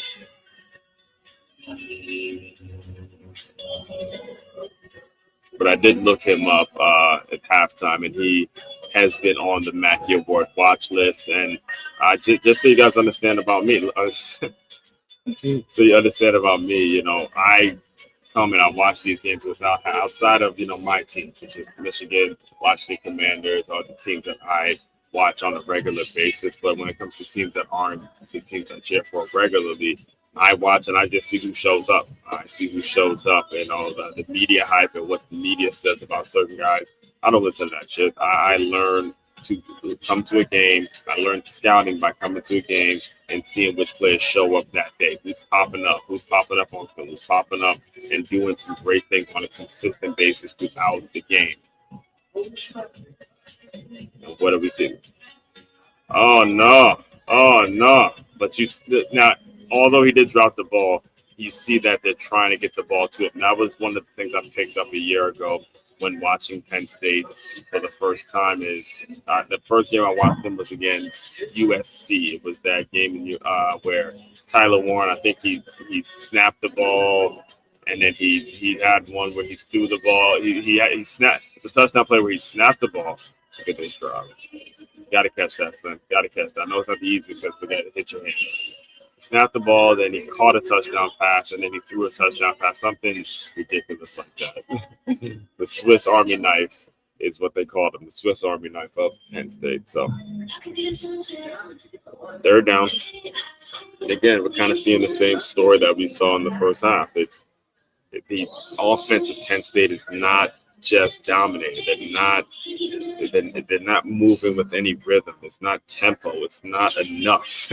All right, it's just not enough. 10 points is not enough. And then a lot of people could have made the mistake of looking over FIU and thinking that they weren't gonna play with them like that. But hey, again, it's South Florida football for the most part, right? For the most part, it's gonna be South Florida football, and they ain't gonna just let you walk all over them. It's just not gonna happen. They're gonna play their ass off again. You got the talent, you got the dogs, you got your overmatch. You can clearly see Penn State is the better team, but they still got to prove it on the field. They still got to make the play. So FIU has been playing for the most part, been playing a good game. Complete. So number one.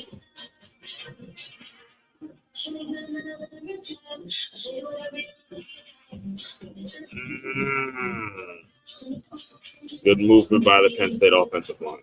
That's what they should be doing. That's what the expectation was coming into this game.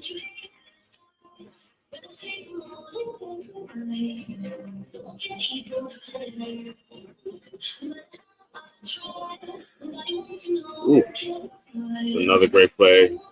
Zero's out there playing, man. Zero's out there playing. That's what that is. Zero's out there playing. He had a great stop on a fourth down to get the ball back for his offense. He's all over the field there.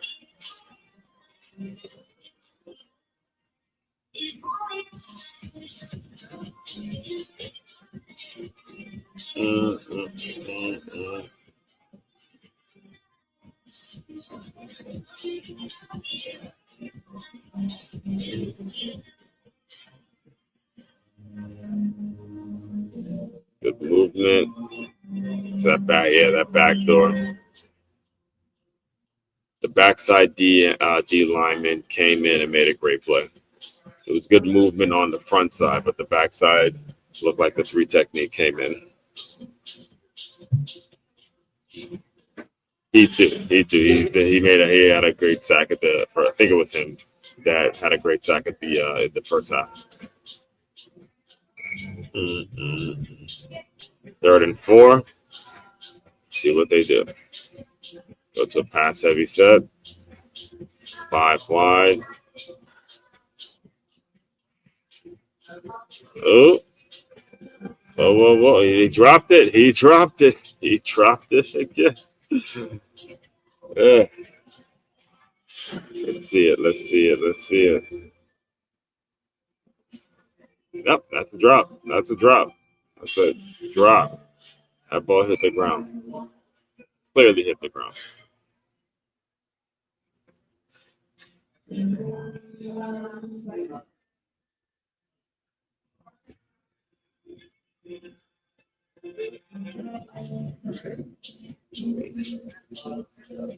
See if the field goal attempt is better than what they ended the half with. It's good. All right. Still very discouraging if you're a Penn State fan. You got to punch that one in. You got to punch that one in.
And we are back. Penn State gets a field goal, goes up 13-0, 12 plays, 60 yards, takes about 5 minutes off the clock. I'd say that was a good, not a great, but a good drive. The reason it can't be great because it didn't end in the end zone, but it was a good way of kind of coming out and putting some points on the board for Penn State. Now, FIU, they've been playing tough all game. Let's see what they do. They got to keep fighting. I think that's going to be an uphill battle. They knew that coming into it. It's going to be you can't do stuff like this. You can't turn the ball over. You just got to keep playing, keep fighting. They're doing a all right job. All right. With that, they have the block punt and the turnover. The interception. You can't do that kind of stuff. And the body language on this quarterback, I'm telling you, it's not looking promising. Not looking good. It just isn't. He's probably just as frustrated as anyone because as quarterbacks, I'm sure you want to get your team in the end zone. Decent run by FIU. Let's see. Penn State's defense, they've been doing great all game. They've been, for the most part, nutting up all game. See if they can continue to do what they've been doing. Every argument, every word we can't take back. Cause we love when this happened, I think that we don't want to play the story. Only for a minute, I want to change my mind. Oh boy. Good cut by that running back there. You see they brought in a bigger lineman to look sort of like a tight end, but they brought him in motion. And sometimes, hey, you got to work with what you got. You know you're outmatched up front. So if you want to establish a run, you might have to bring in some more beef, bring in some more offensive linemen to do some things like a tight end, like bring them in motions, shifts, and just get some movement. Continue to get some movement because, again, what is noticeable, it was noticeable from the first drive of this game, is that they're just outmanned up front. They just are. It's just plain and simple. Penn State is outmanning them up front, full rushing, hold the lines because they're not getting moved. Oh boy! Oh my gosh! No! Oh, that's a huge tackle by number 6. That's a huge tackle by number 6. Right now, see, this is the big thing. If Penn State starts giving up yardage on the ground, it's gonna be a problem. All right, they got caught in the blitz. He damn near scored. If it had not been for this tackle, what is this? He dropped the. Oh, you can't drop that, kid. You can't drop that, kid. No, that was in your hands. Oh no, good D. That is good D. That's good D. That's good effort. That's a good effort by number 6. That's 2 touchdowns. Number 6 has just saved. All right, one on the run and one because he didn't give up on the play. His hand got in there. Okay, that's 2 he just gave. 2 that he just saved. 2 touchdowns. Give number 6, and then remember he made the tackle in the first half too. That did also save the touchdown. Open field tackles, all that. Number 6 kind of has caught my eye too on Penn State's defense. Oh, effort plays, small things. It's his hand that got in there. See how small? A game of inches, man. A game of inches. All right, that is just effort. One hand, his thumb literally touched the ball and made it so stop that touchdown. Man, he's playing. All right, he caught my eye now. And this again, this is the way it works here. All right, just reacting to what we see. Who's showing up? Who's making plays, man? Who's making plays? Now number 6 really got my attention.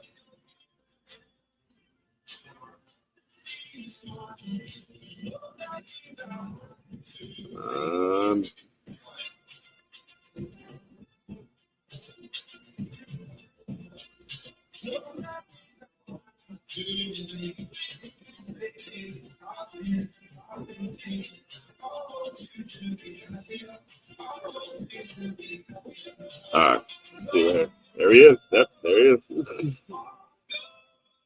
I said his name, and look who gets circled. Well, not his name, but called his number out. Noticed him.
All right, we're back. As you see, Penn State and FIU.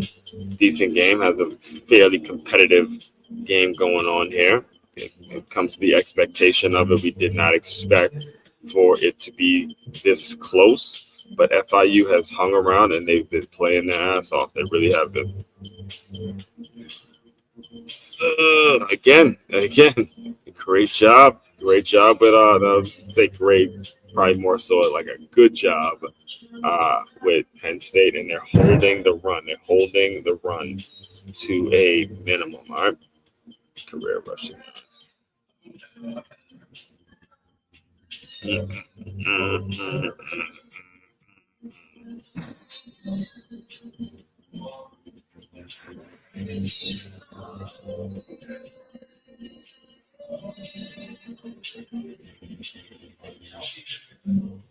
Oh.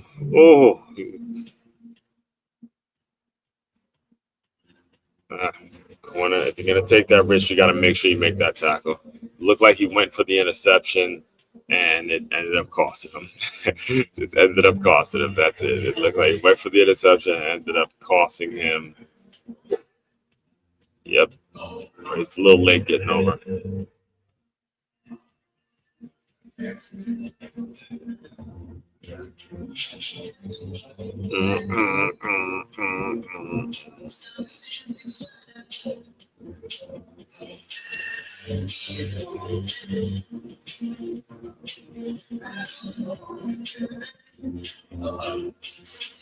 All right. See, this is what the expectation was when it comes to how they do. They're driving. Now it looks like they're getting some rhythm. Now it looks like Penn State is starting to develop some tempo here and get some yardage. See if they can actually finish the drive, though. That's the thing. Can you finish the drive?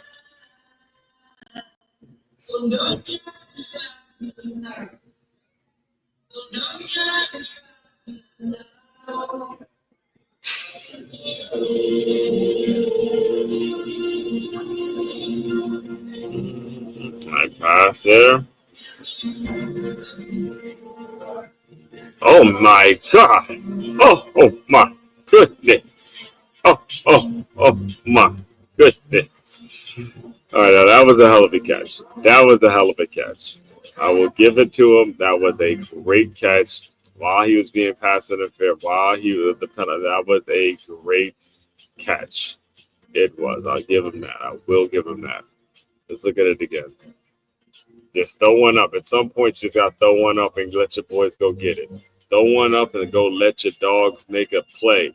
He's faster. He outruns them. He's faster than the corner. Pass interference, and he's still able to come down with the catch. That's concentration. It's a great play, one-handed. Oh, man, that is something. That is something. Sometimes you got to throw one up and let your boy go get it. Let your boy go make a play. Sometimes that's just the way it has to be. So, and they go for two to try to make it 21-0.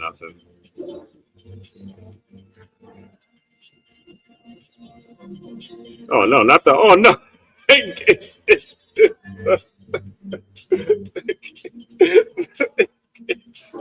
It's always nice to see an offensive line make a little touchdown. Wait, is a flag? Oh, they got the man with a flag. It's a whole thing. No. Oh.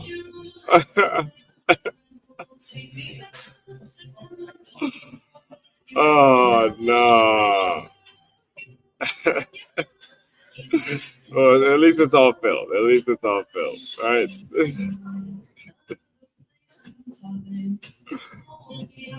Who held?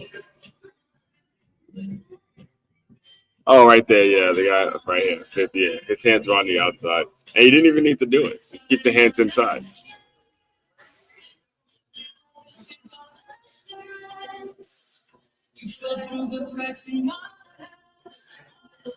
All right, FIU, if you want it, you got to answer now.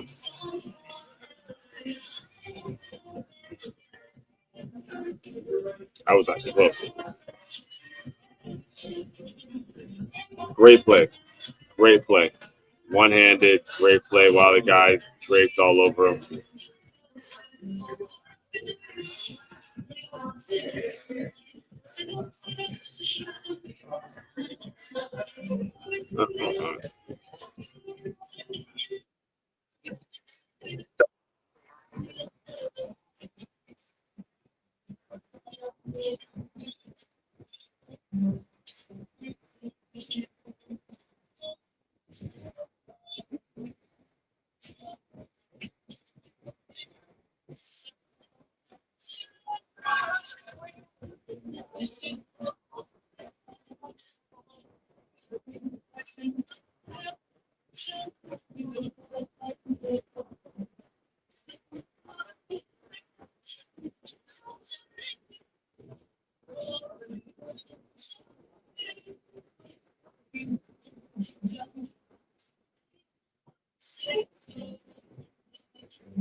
And we are back. We are back right now.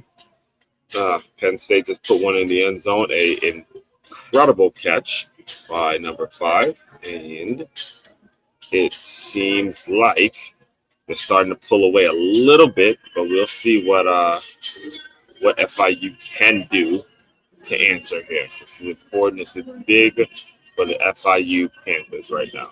Can they do something? Something needs to get done. They got to put points up. They cannot stay on the goose egg. They cannot be sitting on this goose egg after this drive. Going into the fourth quarter, they can't have 0. All right, something got to get going. Something got to put some points up.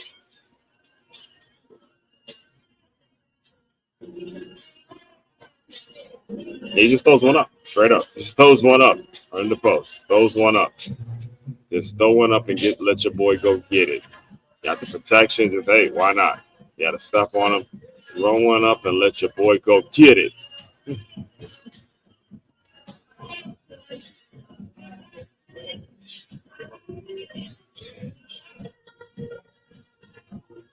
He caught that.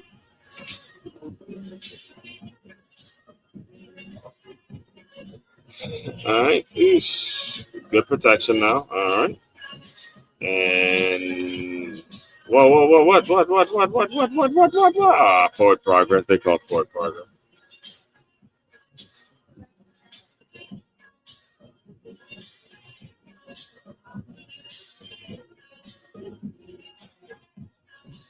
That was kind of iffy. I thought the whistle there was a little premature.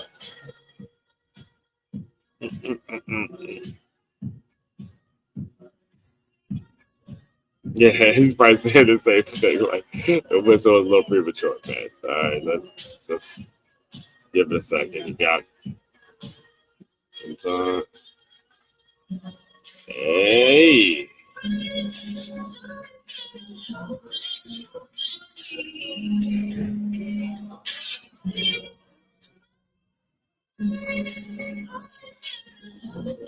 Third and 2 after all right run. The FAU, I keep saying FIU.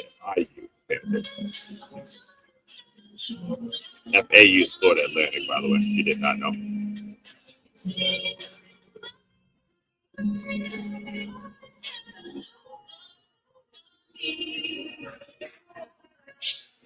Third and 2. Let's see what they do. Third and 2. And let's see what they do.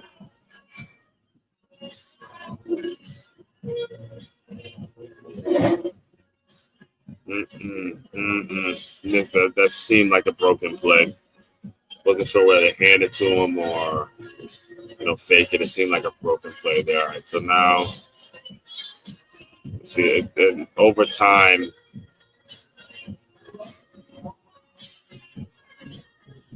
You get the more dominant team that's kind of starting to pull away here. So they need to play. They need to play. They need to play. FIU, you need to play. You need somebody to spark. They're starting to lose a grip on this thing. You had a decent opportunity throughout the game to keep it close, but right now you're losing a grip on it, and you don't want to go down 27-0. You don't want to go down 23-0 here because the game would virtually be over.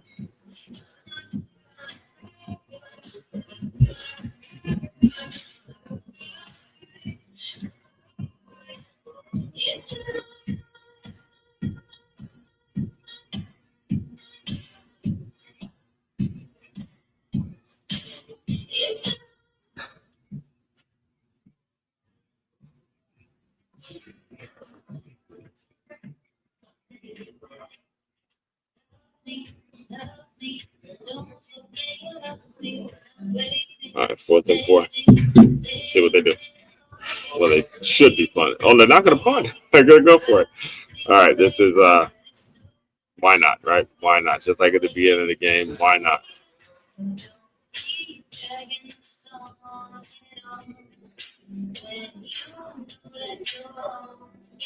And they get it. They get it. Hey, man. No risk, no reward. No risk, no reward. No risk, no reward. They had the balls to go for it, and they went for it, and they got it. Give them some props. Give them some credit.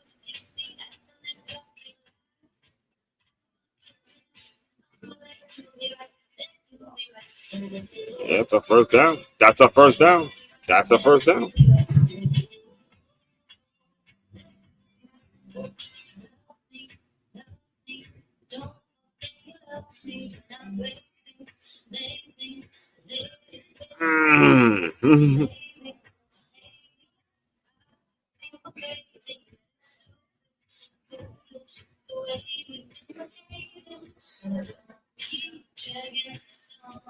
One yard run.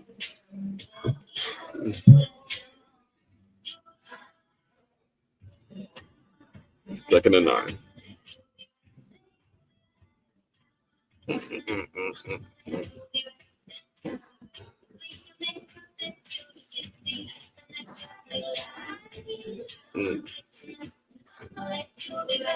Oh boy, there's been a few of those. There've been a few of those where Penn State has sent the house. They blitzed, and FIU has been able to kind of make one cut and almost take one to the crib, almost take one to the house.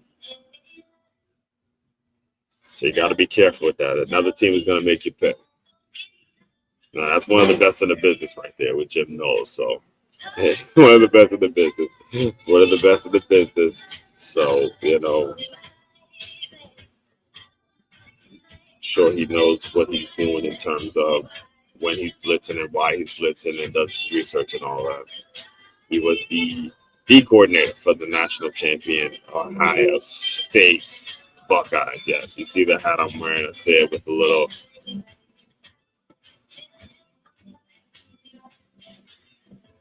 bit of anger there, a little salt, a little saltiness there.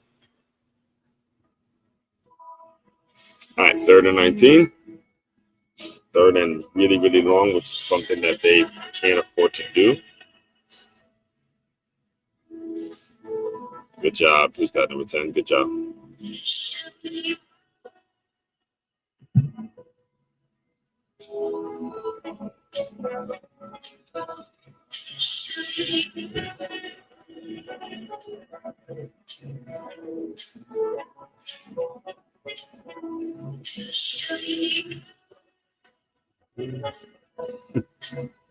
Oh, okay.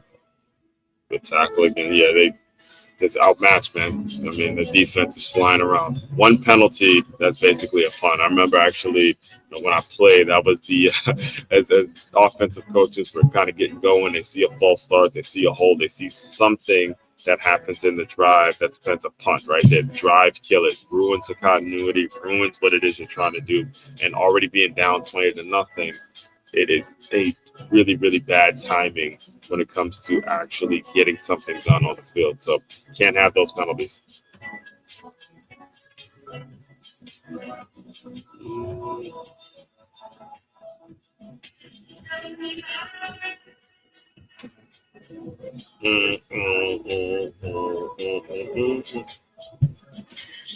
Right, coming up, Drew Aller.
And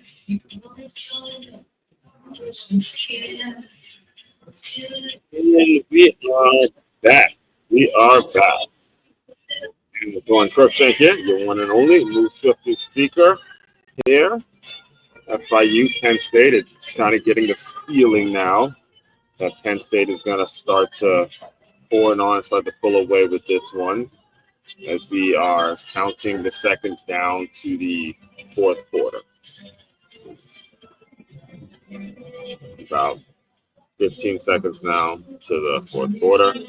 And, again, much respect for FIU. I think they played a really, really tough game. Plays here and there. It was not the blowout that was expected. All right, when you're talking about the number one team, the number two team in the country, not the blowout that was expected going into the start of the game. And you got to give FIU a ton of credit for coming out, playing, not being intimidated, not necessarily backing down at all. You saw them play with them. You saw them honestly just a couple plays away from turning this into an actual interesting game. But at the end of the day, Penn State just has more depth. There was a punt, the block punt. There was an interception. There was a couple of turnovers. Those basically the difference of the game. The turnovers there, and then a touchdown, and just an incredible catch, incredible play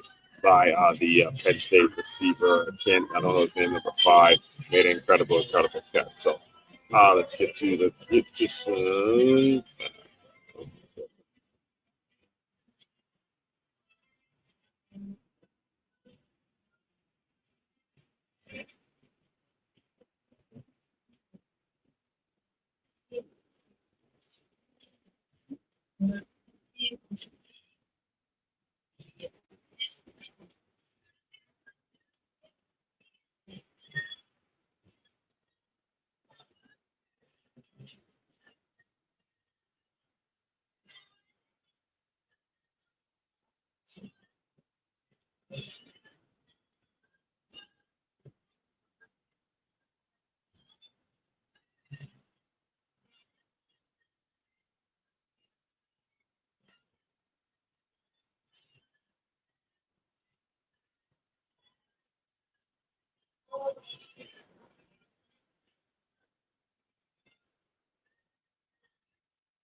And we are back.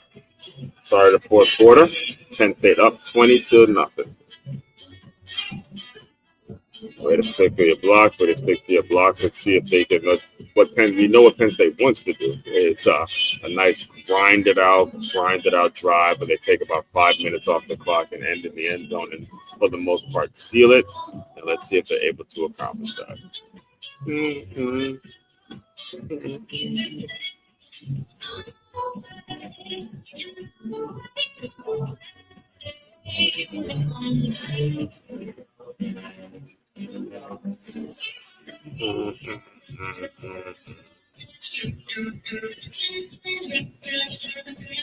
Comes to play. Good job. And then there goes that number 0 again. Making plays. He's been doing it all game. Yeah, stuck out. And this is just right here, just like I was telling you with the Maryland Northern Illinois game. Right now, you get to see who you could ride with. You know, you get to see who is still playing, who's not giving up on the game, who's not worrying about the scoreboard, just going out and playing, even though it kind of feels like the game is a foregone conclusion on who's going to win. You want to see the guys that you can really build a culture around, build a team around, build a program around, just based on how they're going to continue to keep showing up. That's what you have the opportunity to see.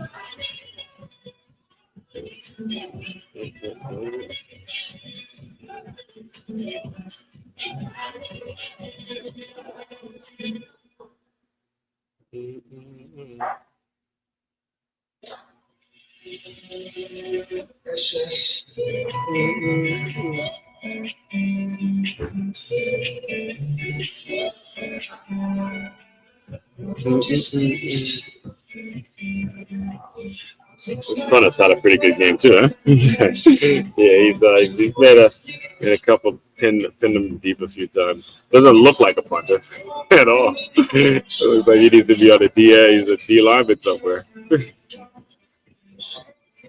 right, let's see what FIU could do. They put one in the end zone. They might make it interesting. It's not going to happen with stuff like that.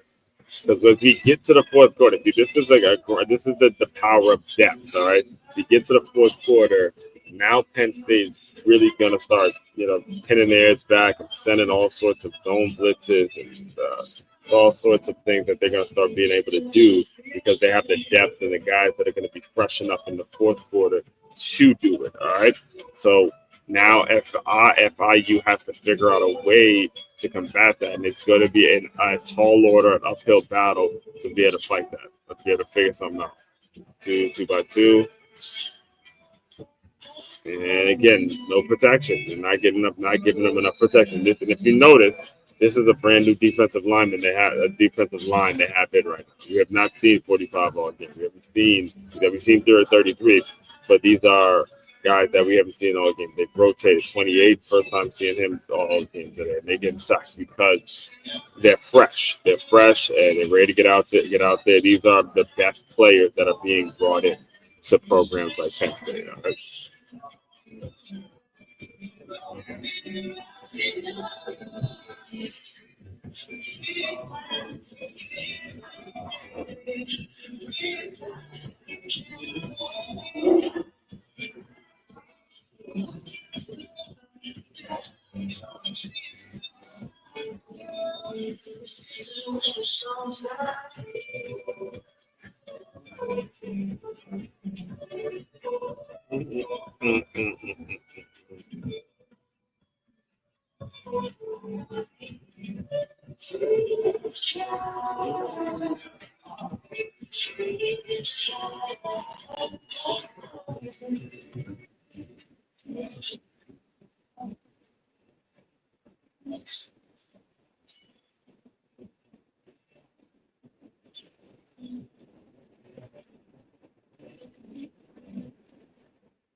And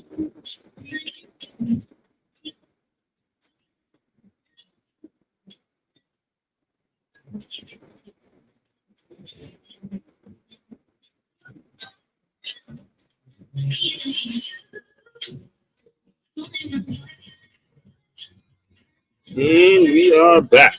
As one Coach Shank here, your one and only Luke Stephanie speaker, watching the Penn State taking on FIU. We're about to begin of the fourth quarter, and FIU has they fought. They have fought, and I gotta respect the young men that are out there playing against a team that they are clearly overmatched with, but they are playing with them.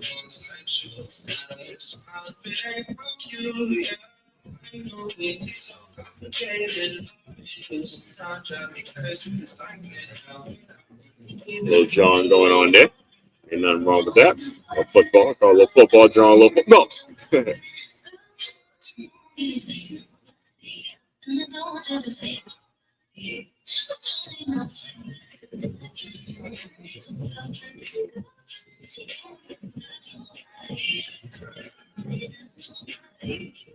Let's see what they got.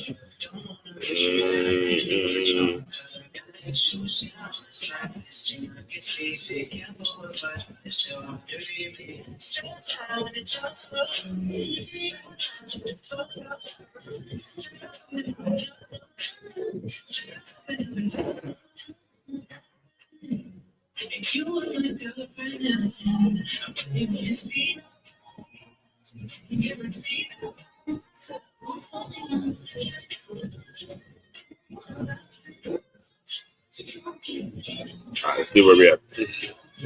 First and 10 from the 40. They're on 40.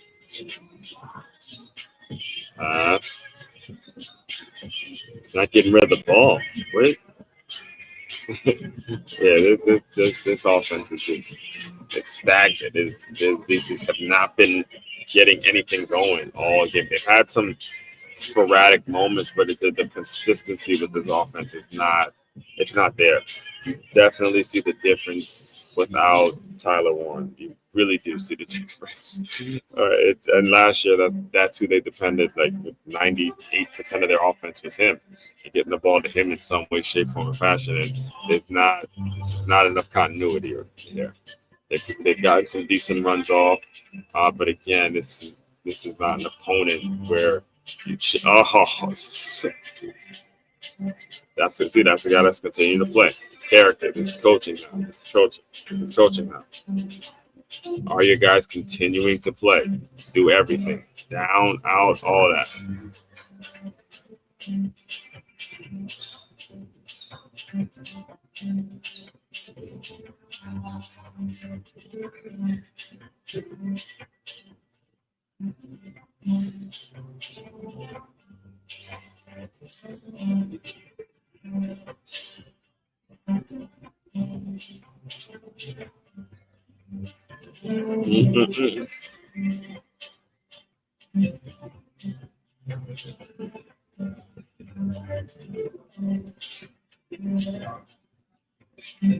What's the review? You didn't catch it.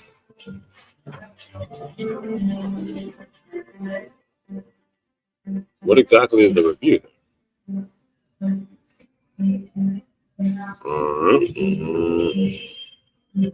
The ball is not being controlled at all. At no point does he control the ball. So the ball is still not being controlled, man. Waste of time even reviewing this.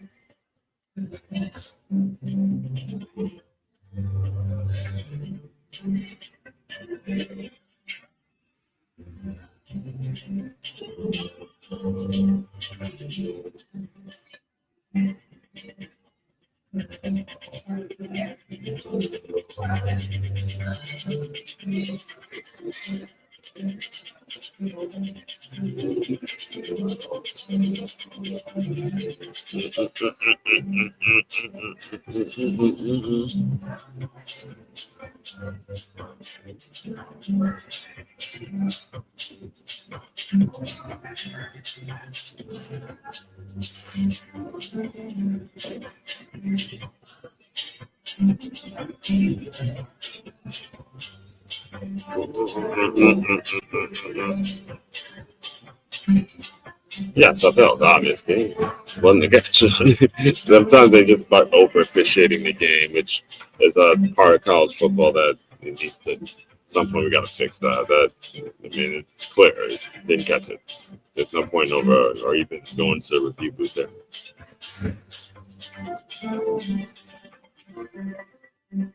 Oh, that was close.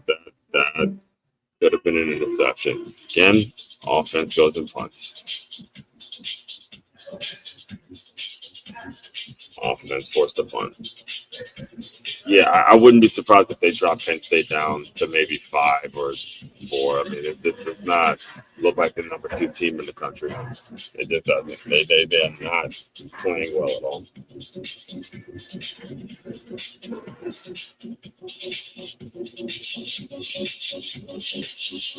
There goes our punter. There goes our punter. All right, see if he gets a little chance to return to here. Come on.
And we are back. See if FIU can continue to fight here. Like we got 10 minutes left to go in the fourth quarter.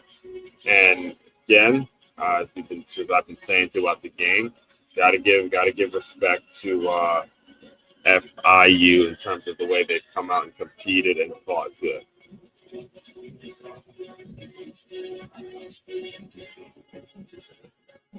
Second and 2 on the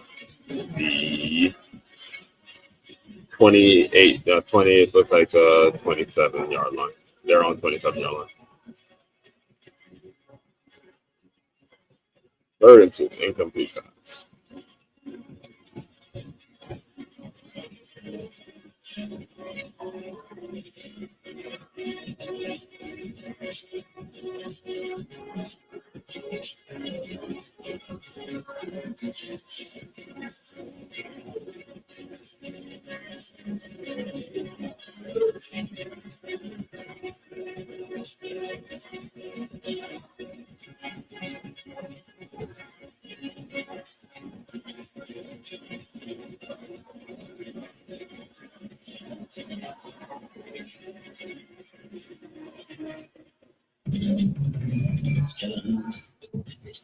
Timeout. They burn their final timeout.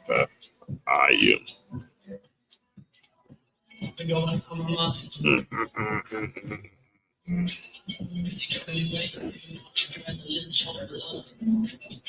In the Ohio State, number 1 ranked Ohio State Buckeyes on next, taking on Grambling, which should end in a Buckeye victory. Grudgingly, have to say.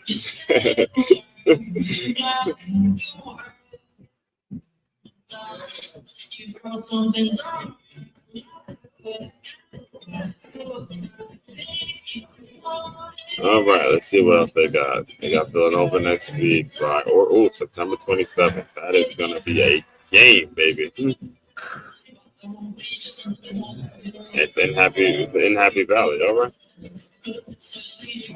They got Ohio State on the road.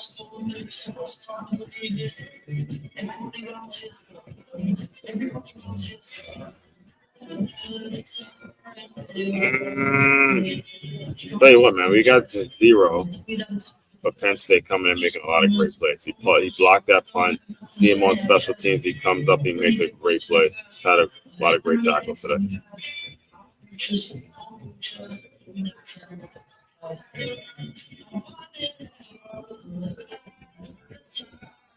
Why not, Coach? 4th and inches. Go for it. Go for it. Why not? Why not? Why not?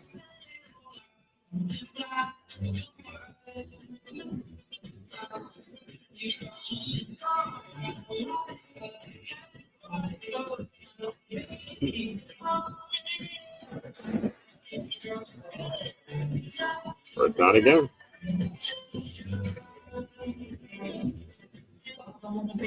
Continuing to play hard. Give them their respect, man. Continuing to play hard.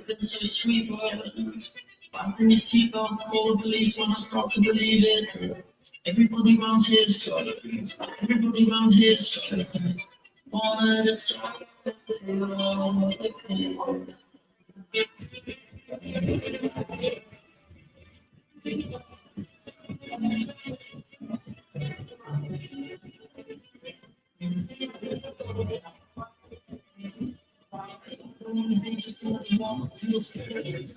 Oh, okay.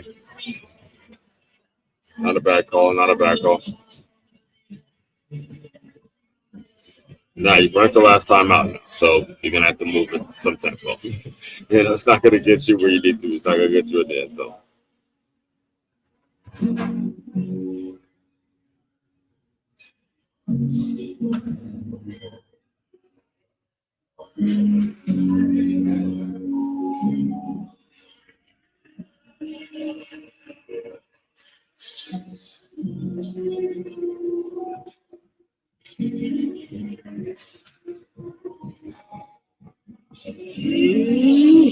All right, they're gonna keep running. They're gonna stick to the ground game now. 7 minutes to go. Let's see who's continuing to play. Continuing to play. Who really, really loves football, who really, really is out there competing when, the game is sort of somewhat of a foregone conclusion.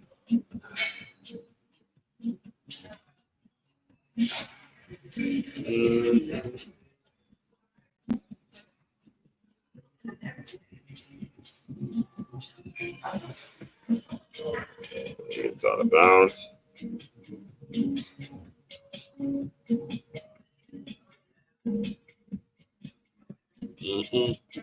And for those of you who don't know, we will stay to the end here and listen to what the coaches have to say at the end of the game. So that's what I've decided to do. And this has been a whole lot better than last week. I'll tell you that. It limits the distractions. I get to react to the game in real time. See, the problem with last week, I was I was at a Duffy's and I was looking at the play, and then it would show up on the screen. So I was reacting to it not in real time. So it's kind of just weird and a distraction in terms of the way I view the game and the way I commentate and address the game, which is this is what week 1, week 2, week 3, and then you'll just continuously see it get better and better and better and better. That's how systems are built. That's how opportunities are created. That's how doors become open for you. Is if you continuously get yourself on a trajectory where you're getting better, constantly getting better.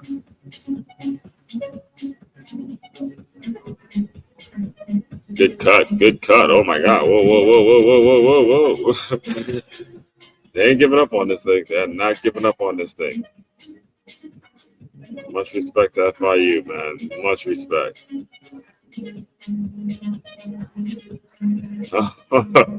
That's the reporter talking. Oh man, yeah. So that's the coach, and then the report. Hey man, we're all from somewhere, man. We're all from somewhere. We all started. Everyone in this game started from somewhere doing something, man.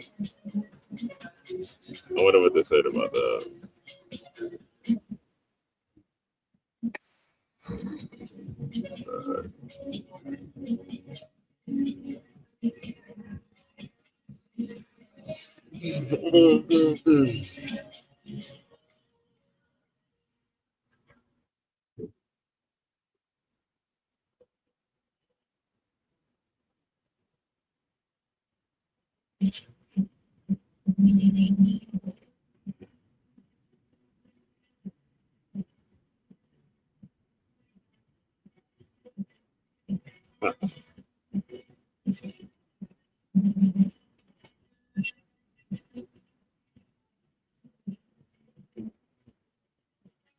Huh. There it is. And he slides. They're gonna continue playing, man. I am impressed. I'll tell you that with FIU and the way they came out today. I really am. I really am impressed with the way they came out. They fought. This is not a game that many people expected to be close, but they've come out and they played in. Penn State looks like they're going to run into the same problem that they have run into for the past 3 or 4 years, where there's a lot of hype around them, a lot of talent around them, but when they run into teams that are going to pretty much have the same talent as them, just doesn't look like they're going to seal the deal. But again, we'll see how well that ages. It doesn't seem like they came out and had this killer instinct to just dominate the game. That is not what happened today. All right, there was a couple big plays here and there. The big touchdown pass for Penn State, 2 field goals that they had to settle for. They did not dominate this team that, again, most would have expected that they would. Was not a great performance by the Penn State Nittany Lions today.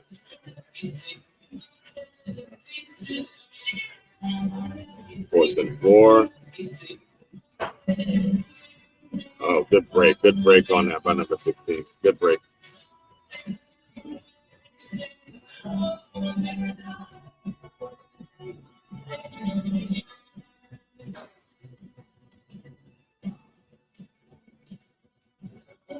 Pum, pum, pum, pum, pum.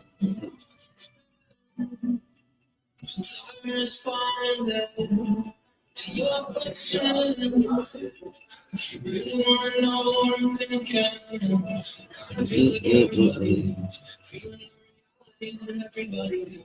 I think that everybody, I'm trying to hold on to you, because everybody.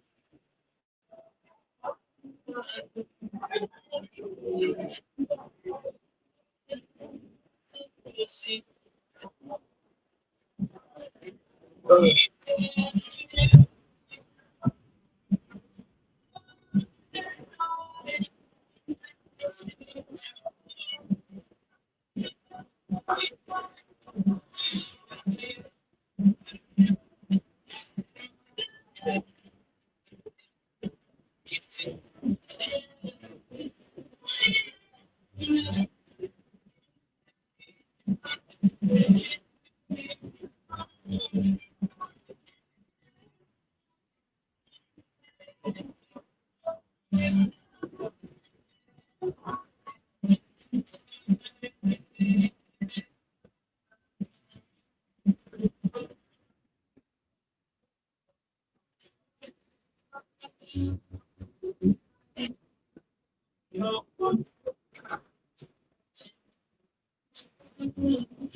And we are back, ladies and gentlemen. We are back. I believe it's 4 minutes to go in the fourth quarter. FIU has 3 minutes, 40 seconds, excuse me, has no timeout. So most likely what Penn State will do is just keep it on the ground. Oh, man. Guess who led the lead block for that touchdown? Who was the lead blocker on that touchdown? Watch it. You guessed it. The one that popped out on film from jump. From the first half.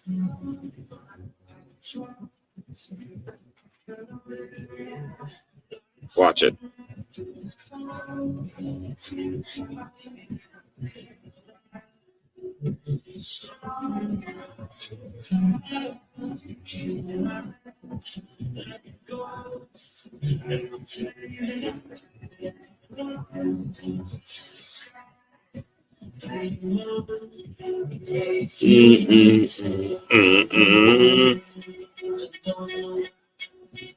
I just have to. They gotta take the extra points.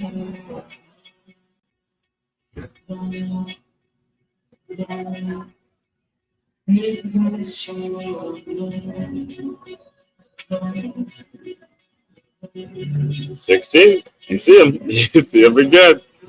Well, they got the block. Look at the block. Got him out. Got away with the hold. But 16, player of the game today.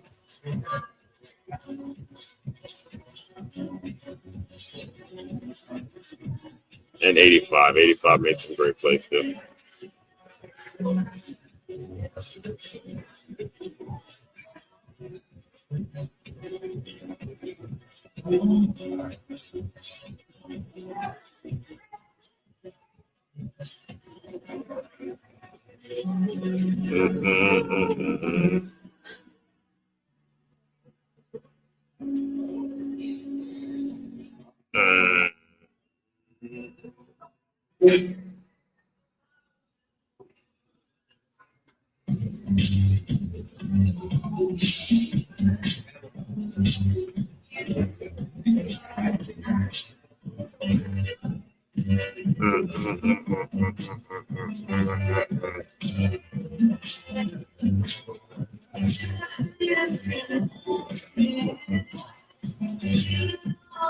Now, the score doesn't really tell the story of how this game actually went. You saw there was two of these touchdowns were just big plays. You just saw one, and the other one was a great pass. So that doesn't tell the story. For the most part, FIU hung with them throughout the game. So don't let the scoreboard fool you if you're just tuning into the game now. It's not at all an indication of how the game went.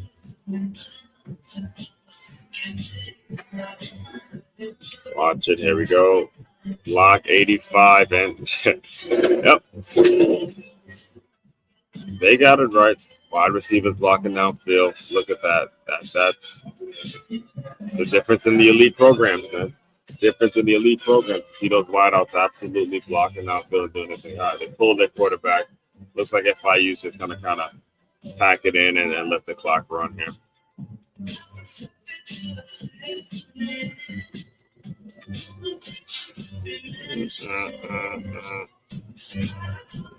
They are waving the white flag.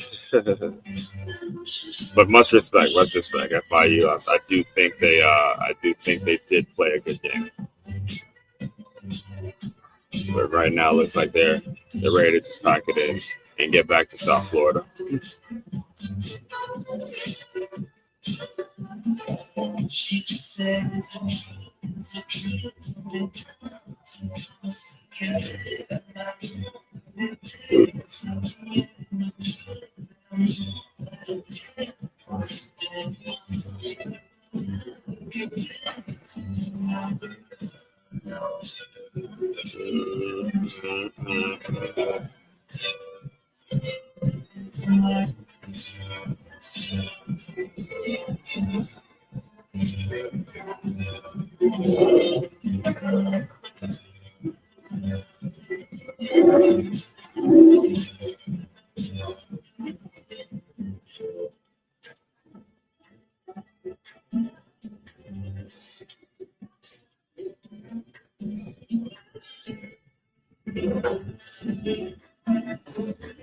Oh, good catch, buddy. You caught that. That was a catch.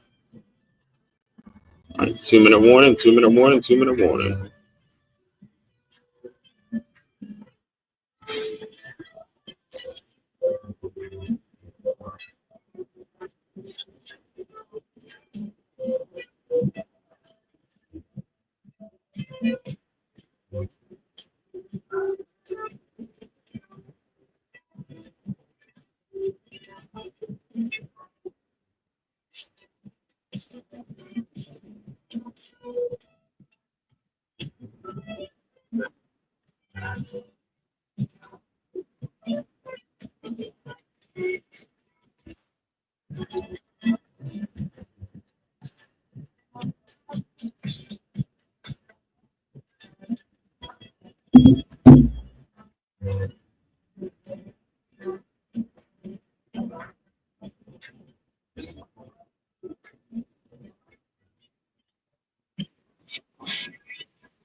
And we are back, folks. Back for the final 2 minutes here. Penn State Nittany Lions looking like, barring something crazy, will look like a Penn State Nittany Lion win. A very unimpressive win, if I'm being honest, when it comes to, if you're being honest, if you're watching the entire game. Yes, the score is 27-0, but it was not, as you can see on his face, it was not a performance that looked like a number 2 team in the country. And I wouldn't be surprised if they they dropped a couple rankings down this week. But again, we have a college football playoffs, and now they go. You see, this is how they scored their. Yeah, let's see. All right, so this is how it became 27-0. It's really been about the big plays and Penn State making big plays like that, turnovers, block punts, long long passes. They broke them, so they weren't very coherent and methodical about what it is they were doing. But let's see if they actually try to punch this in or if they're going to kneel on it. See what kind of class. I'm betting they're going to try to kneel. Not try to, but they're going to kneel on it and just let this one go. If they go and try to score, I don't. Based on the way they played them and the efforts, based on the way they have played, based on the way FIU has played, I think they have enough respect for FIU to say, let's not do that. Let's not do that. Kneel on it and be done with it. Let's see. Oh, they're going to try to score. Okay. And karma's going to come back. The karma's going to come back. Okay. You see? Hey, man. Hey, man. All right. If you're FIU, you take that personal. You take it personal. No. You take that personal. You take that one personal. You could have kneeled it out. You could have ended the game. You're going to punch one in the end zone. Now they didn't throw it, but still. I would have probably kneeled on it. I probably would have kneeled on it. I wonder what they're saying in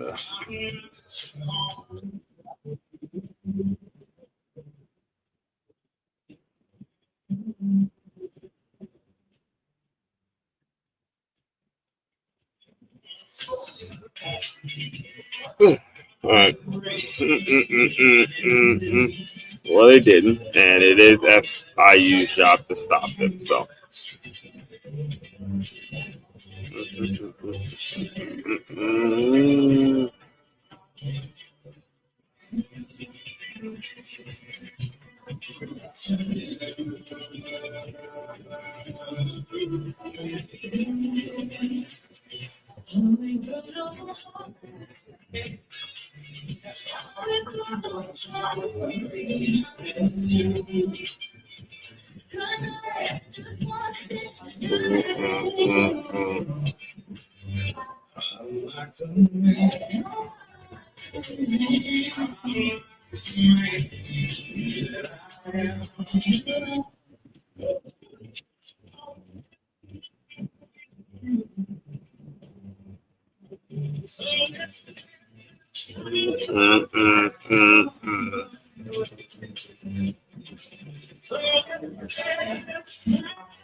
Now 34-0. Minute 19 left to go.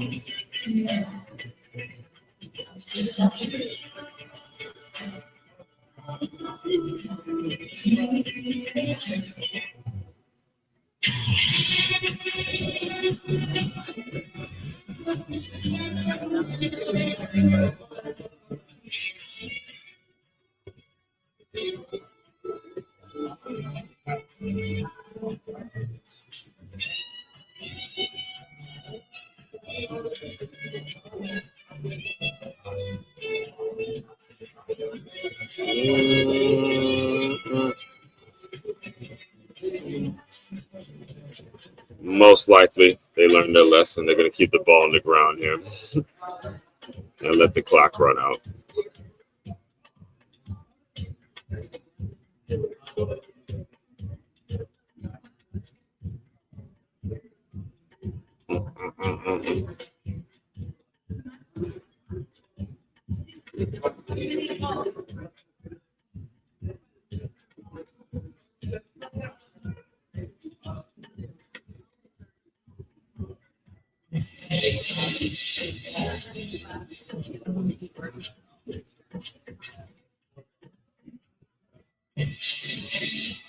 Okay.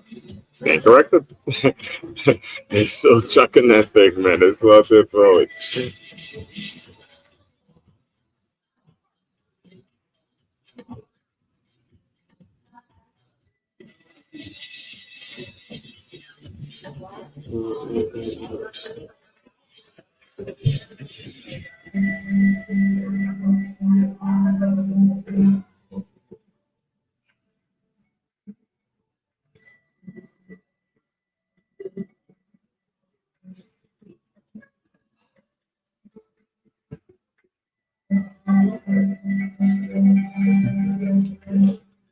All right, 1st and 10. Let's see. I'll probably just, and we'll stick around after to get the interviews from the coaches. I'm gonna let those. I'm gonna start making sure those play after the game as well.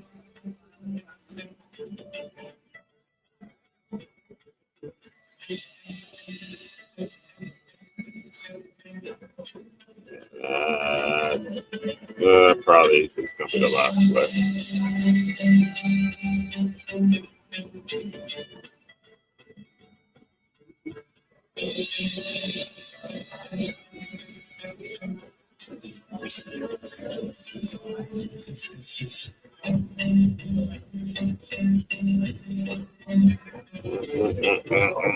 All right, one more play here.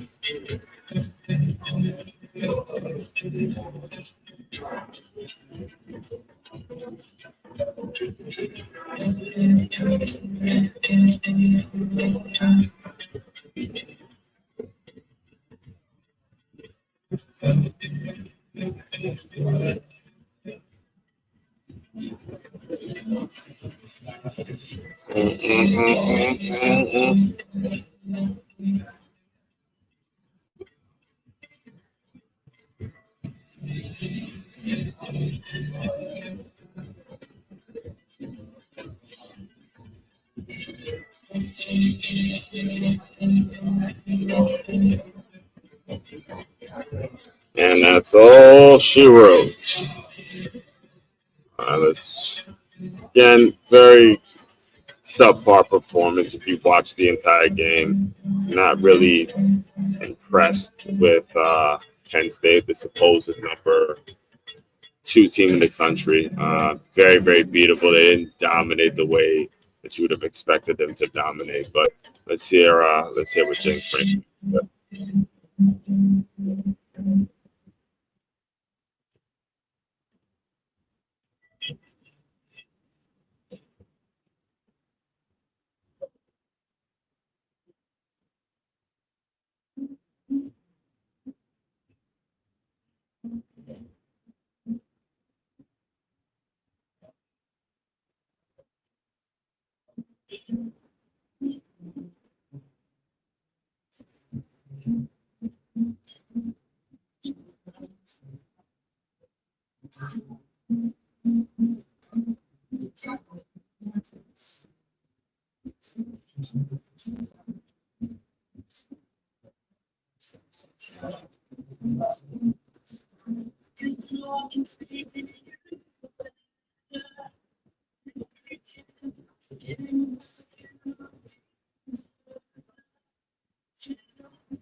All right, guys. So tune in a week